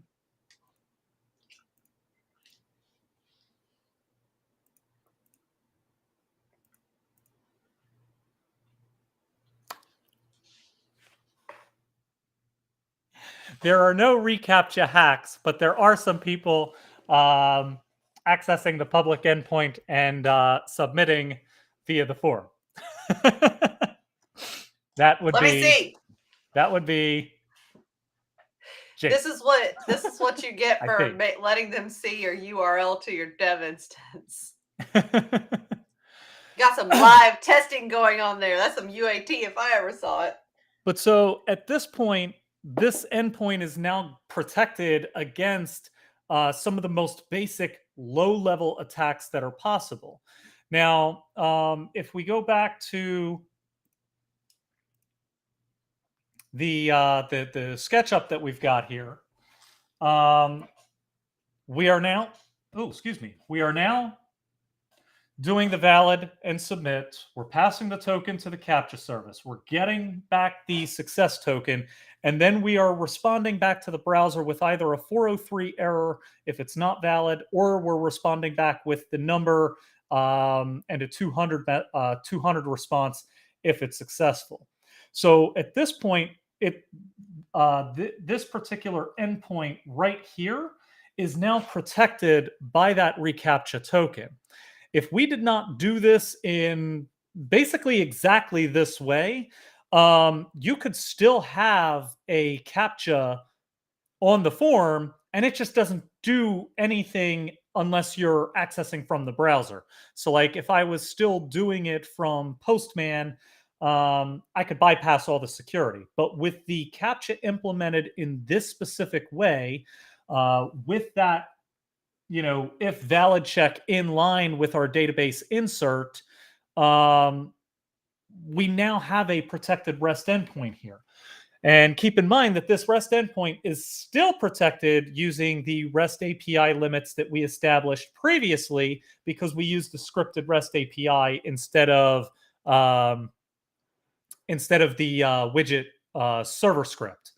So now we have 2 layers of protection on that particular endpoint. And that's going to be a heck of a lot better than what we had last week. And it's going to be a heck of a lot better than a lot of the other forms that are out there. Now, it is possible, and I'm not going to go into this one right now. Maybe we can take a look at this next time. But it is possible to make this reCAPTCHA invisible and hidden. There's a couple properties that we can set, and then we have to basically simulate the click behind the scenes. But it's possible to do it. And so you can actually have this reCAPTCHA without it impacting the overall user experience, and you get the same result. Because we've set everything else up right, that reCAPTCHA can be completely transparent or completely invisible to the user, and all the security will still work. So maybe we'll take a look at setting that up at the beginning of next session, and I don't think that'll be a whole session, so we'll probably have some other stuff after that. Would that mean that you would get the benefits of the security of reCAPTCHA, but nobody has to pick all the trains? Yes, basically. Nice. So that does lower. I mean, reCAPTCHA is not a large barrier to entry, and most people are so used to it, they're not going to mind it. But for those who really want a more seamless experience, that's a great option. Yeah, and I think if you don't successfully validate as a human, if it doesn't think you're a human, I think you might still have to pick the boats, like I had to a moment ago. So if it doesn't think you're a human, you may still have to pick boats. And so, Jace is asking if reCAPTCHA is accessible, and we touched on that earlier. Sort of. It's Does it become more accessible if you use the invisible approach? Because again, I'm trying to appeal to citizens and the general public. It is accessible as long as you validate as human. Because, like, let's say that I don't validate as human. Oh, perfect. I actually got it to hit. That's awesome. Here we go. Let's do this. I'm going to pull up my reCAPTCHA. So, let's say that I get this here. Well, if I inspect this image, there's no, I mean, if there was alt text in here telling me which ones were motorcycles, it'd kind of defeat the purpose of having to identify the image. Mm-hmm. So if I'm visually impaired, there's nothing here. Well, I don't know. Maybe there is. Oh, get an audio challenge. So yeah, it actually does look like they have taken the audio challenge into effect. Nice. I can't keyboard navigate to it apparently. So that's kind of weird. So I guess if you're blind and deaf, I guess monitors don't, I don't know if monitors, if there's like Braille extensions to browsers or not. So I don't know. Maybe Is there and do you know, and along the accessibility lines, I know that there are scanners that will look and see if you're measuring up to WCAG standards or whatever. But is there like a screen reader you can use to see what the experience is when you're using a screen reader, or would you have to like buy the software? If you do not So have a short answer to this, that's fine. there are some basic ones. So like I believe built into Windows there are accessibility features that do screen reading. Same with Mac. There are built-in accessibility features for it that you can turn on. Now, JAWS, I believe, is one of the industry standard softwares Hmm. that are prevalently used, and you can actually look at some of the research on this because there is some research that dives into how these different tools compare.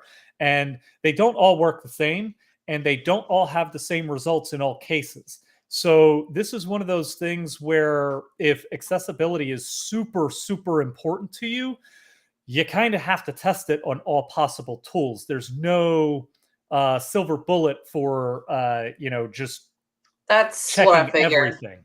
And Um, you mhm, really, yeah, I that's what I figured, is that you couldn't possibly, yeah, those scanners are going to point out certain things in the code and all that, but actually popping open the software and using it is really the best way to determine whether or not it's going to be truly accessible.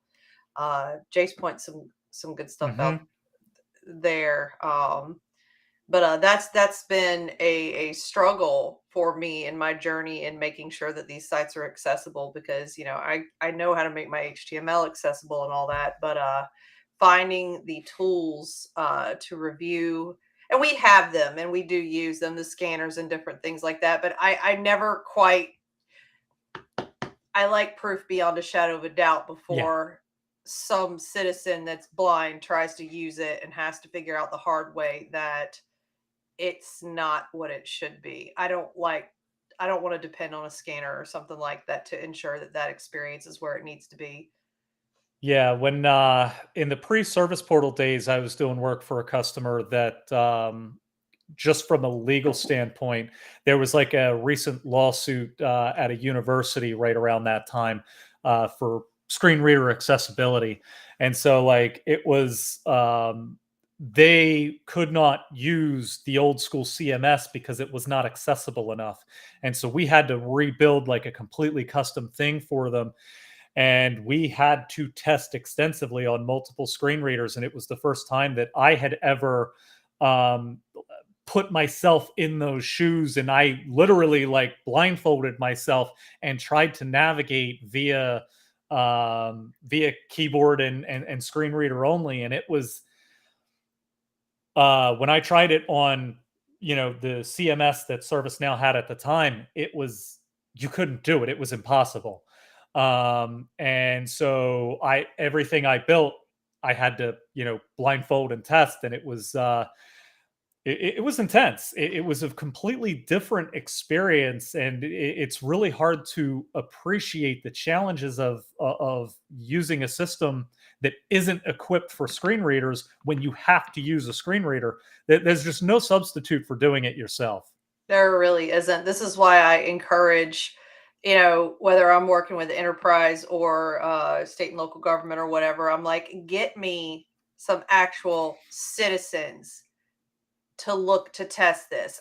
You've got volunteer boards. I know you do, like pull in your beautification committee, whoever, because it's not just visual impairment, it's motor skills. If your buttons are so small that somebody who has tremors can't click on them, then it's rendered your design useless. That Hmm. also goes for font sizes, color contrast, technical prowess. You have to test the design, the portal, to make sure it's intuitive for both people like us that are more used to a system and used to a computer. You also have to make sure that your boomer grandmother that still had, like, my dad still has an AOL email address, like, okay, you have to make sure that people that, and my dad's good with computers, I'm not saying that, but you have to make sure that people that will readily admit to you, like one of my former bosses did, that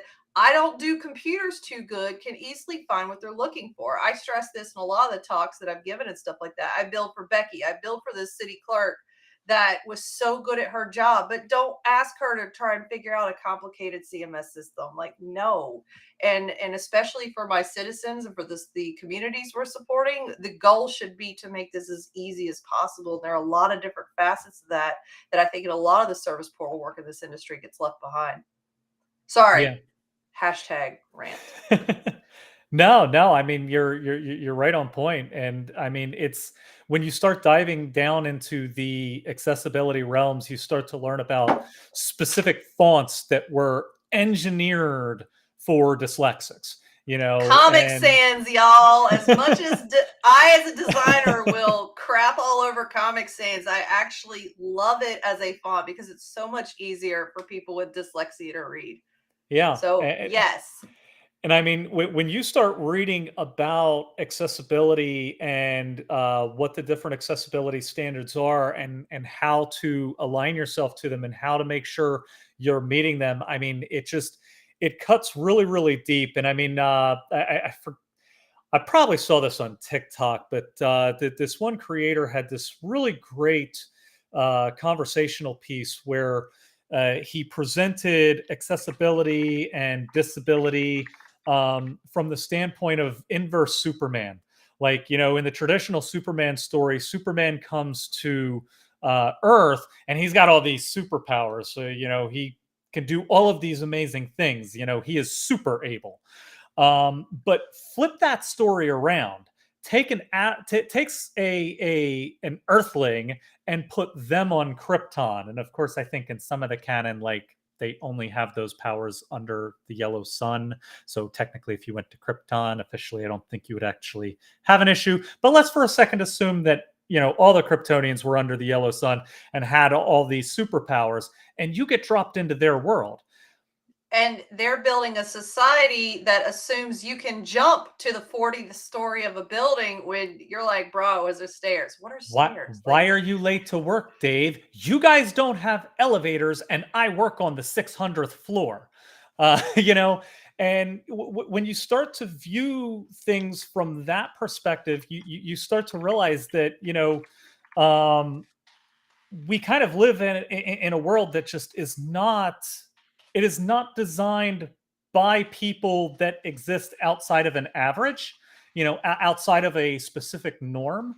And if you fit the norm, everything works really well for you. But if you don't fit the norm, then you start ending up in these situations where, is it going to work for you? Is it not going to work for you? You don't really know. And that's why these accessibility standards are so important.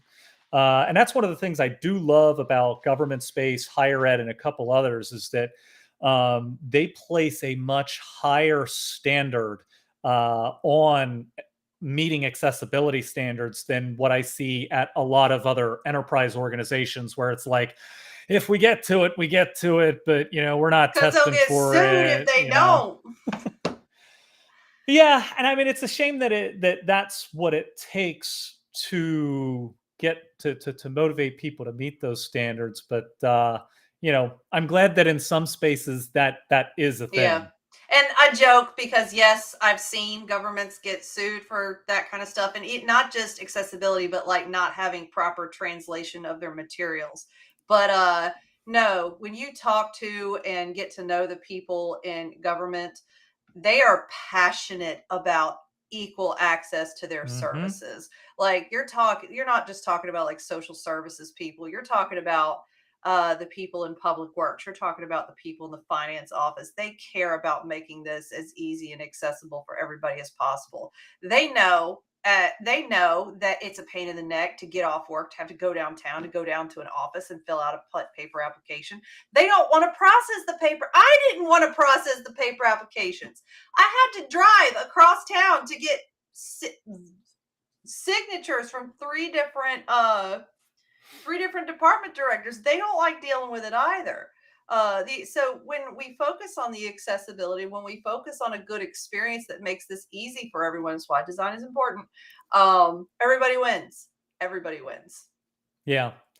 One of the longest conversations and most intense conversations I have had on the platform with a customer was going live with State of Tennessee and discussing the end user registration. And I mean, the number of questions that came up of, well, what if the user does not have an email address? What if a user does not have a phone number? How do we, we can't expect them to have this information or that information. We can't expect them to. And we just had the longest conversation, and it was just, you could just see the passion that these people had for making sure that all of their citizens could access the services that they needed.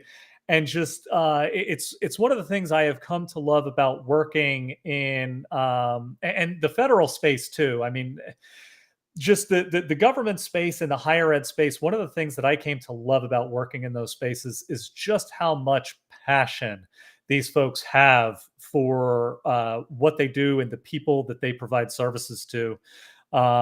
There's such an intensity about it that I love. Yeah, you are very well acquainted with that intensity because you have a wife that's over here like, it's Public Works Week. Well, that's and that's you had the privilege, whatever you want to call it, of seeing me for years rant about what went on in local government at City Hall, the things that I saw my citizens struggle with, the things that people brought to the door of my councilmen and women. The things that just should have been done better, and it is what drove me to listen to your siren song and come onto this platform and do the things that I do now. Was just, I knew beyond a shadow of a doubt that it could be better, that especially for government. And now with the work that I do with Servos, that's all I do.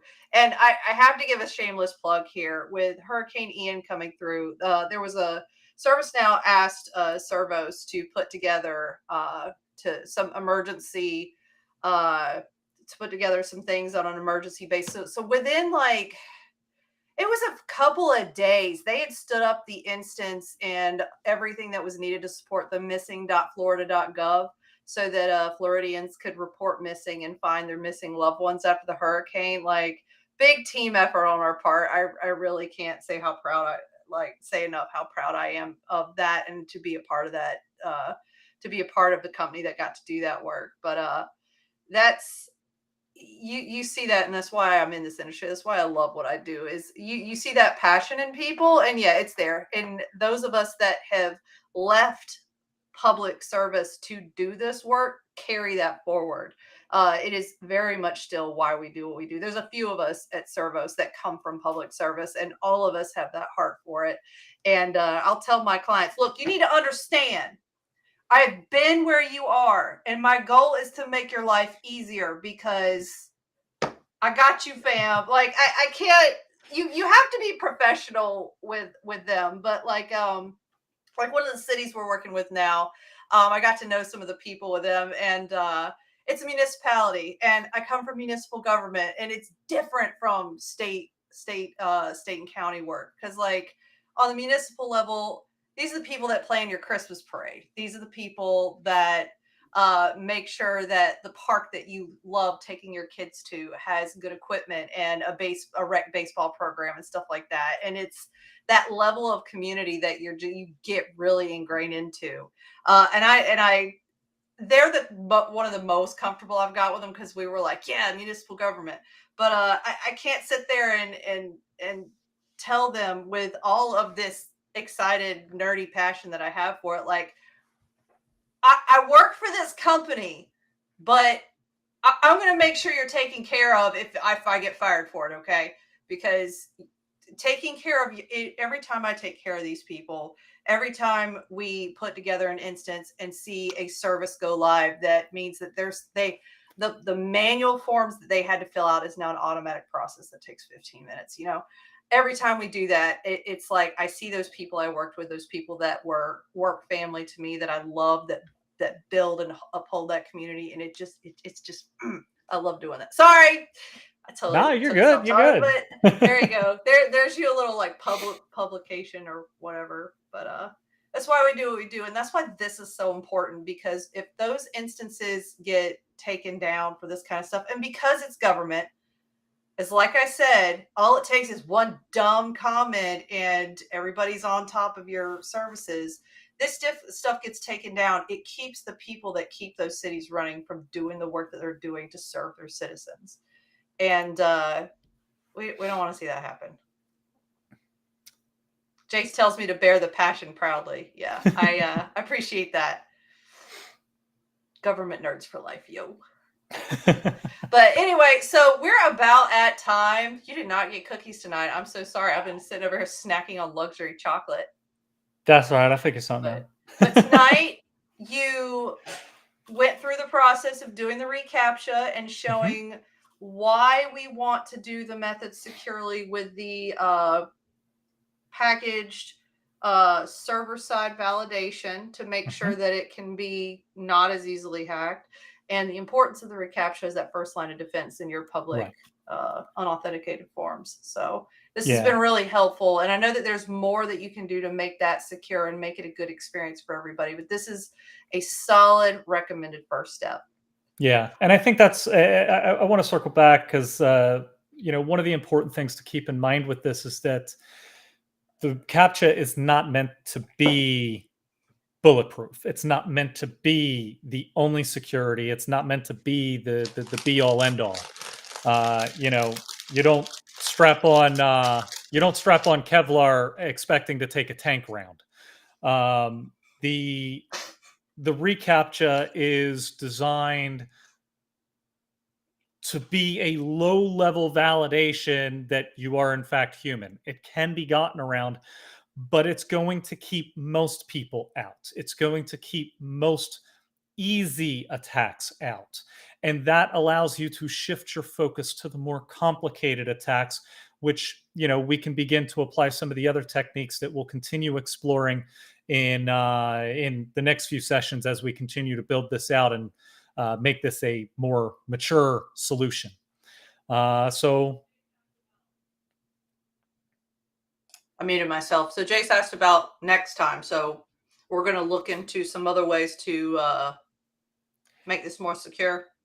Next time, I kind of want to dig into some of that IP tracking and trying to fingerprint to some extent these public feedback entries that we're creating, so that we can easily, delete out the junk. This is moving from that prevention to the containment and cleanup phases of our approach. Yes. So like we want a big red button to turn around and cut this stuff off so that should an attack start hitting, we want a big red button to stop it. And then we also want something to help us identify and sort out, the wheat from the chaff a little bit.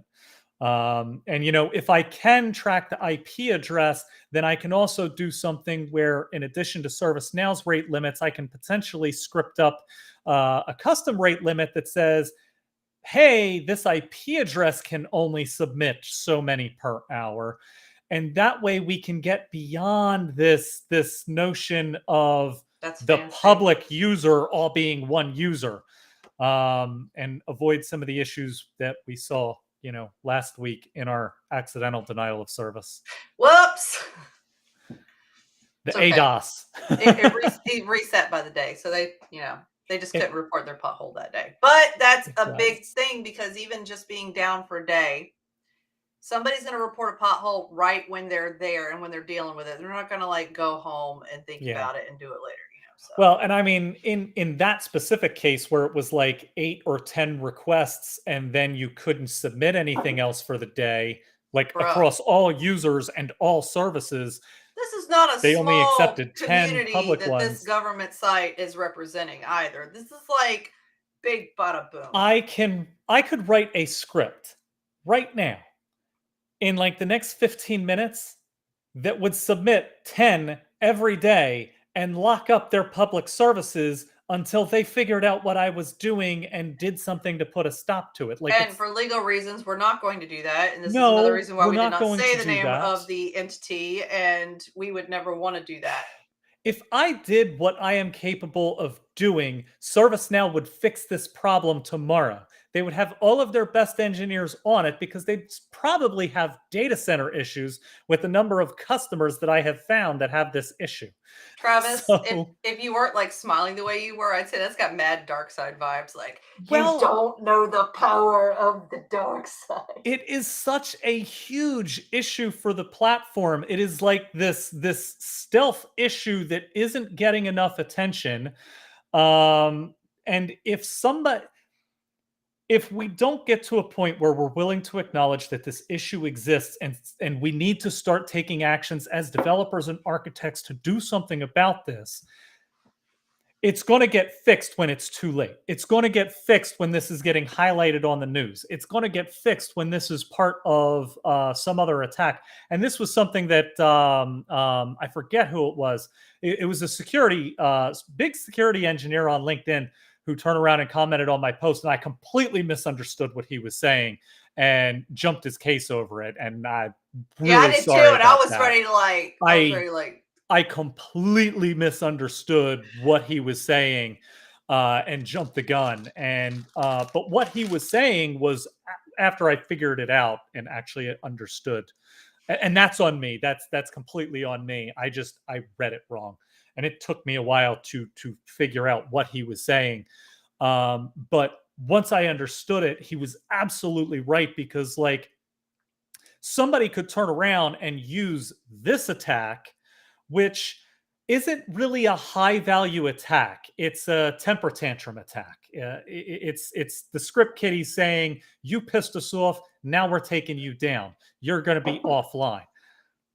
If your security operations are tied to the same instance and your security incident management gets tied up because script kiddies are decimating your instance, now you're in a situation where you're completely distracted, and now they're contacting, if they have a contact with some black hat on the inside, which is how Sony got hacked once upon a time. They could turn around and they could use an attack like this to distract from the real attack, and now they're getting data that's pumping out because you're not paying attention to it. Mm-hmm. So I mean, this is a big issue. It's not getting enough attention because these attacks are very, very easy to execute. It doesn't take somebody that like knows a lot. Like, for some of the sites, it's as simple as just executing a function in inspect element console. So I mean, these are very low level attacks that could have very big ramifications. I don't think it's being taken seriously enough on the platform, across the ecosystem. We really need to get better about it, because if we don't, ServiceNow engineers are going to be getting really, really good at it when something goes wrong. So I'd just like to note that was a very good platform, and I'd like to nominate you for president of ServiceNow. Well, look, I mean, this is my shtick. This is what I've been doing for the last, since like 2015 or something, as I run my mouth about some problem I see on the platform until it gets changed. First it was configuration versus customization. Then it was, salary stuff. And I mean, I didn't get as many wins in that direction. But I don't know, maybe with the California law, maybe we'll get the salary transparency we're looking for anyway. We need to do a co-creative just to run our mouths about that. But now it's public forums. But I'm always running my mouth about something, trying to advocate for something to be changed on the platform, and this just happens to be it right now. Mm-hmm.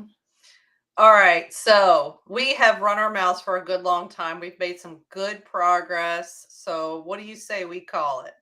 That sounds good. And Jace, I see your comments, and I refuse to allow such monikers to be attributed to me. So I'm going to acknowledge its existence, but I'm not going to share it. So like, people can go look it up on the chat. I'd also like once. I'd also like to point out that ServiceNow is not a democracy, so I think you should be like the Baron or something like that. I said we weren't acknowledging it. But it's funny. But all right. All right. Well, thanks a lot, guys. Appreciate y'all joining in, and hope to see you next time. Have a good day.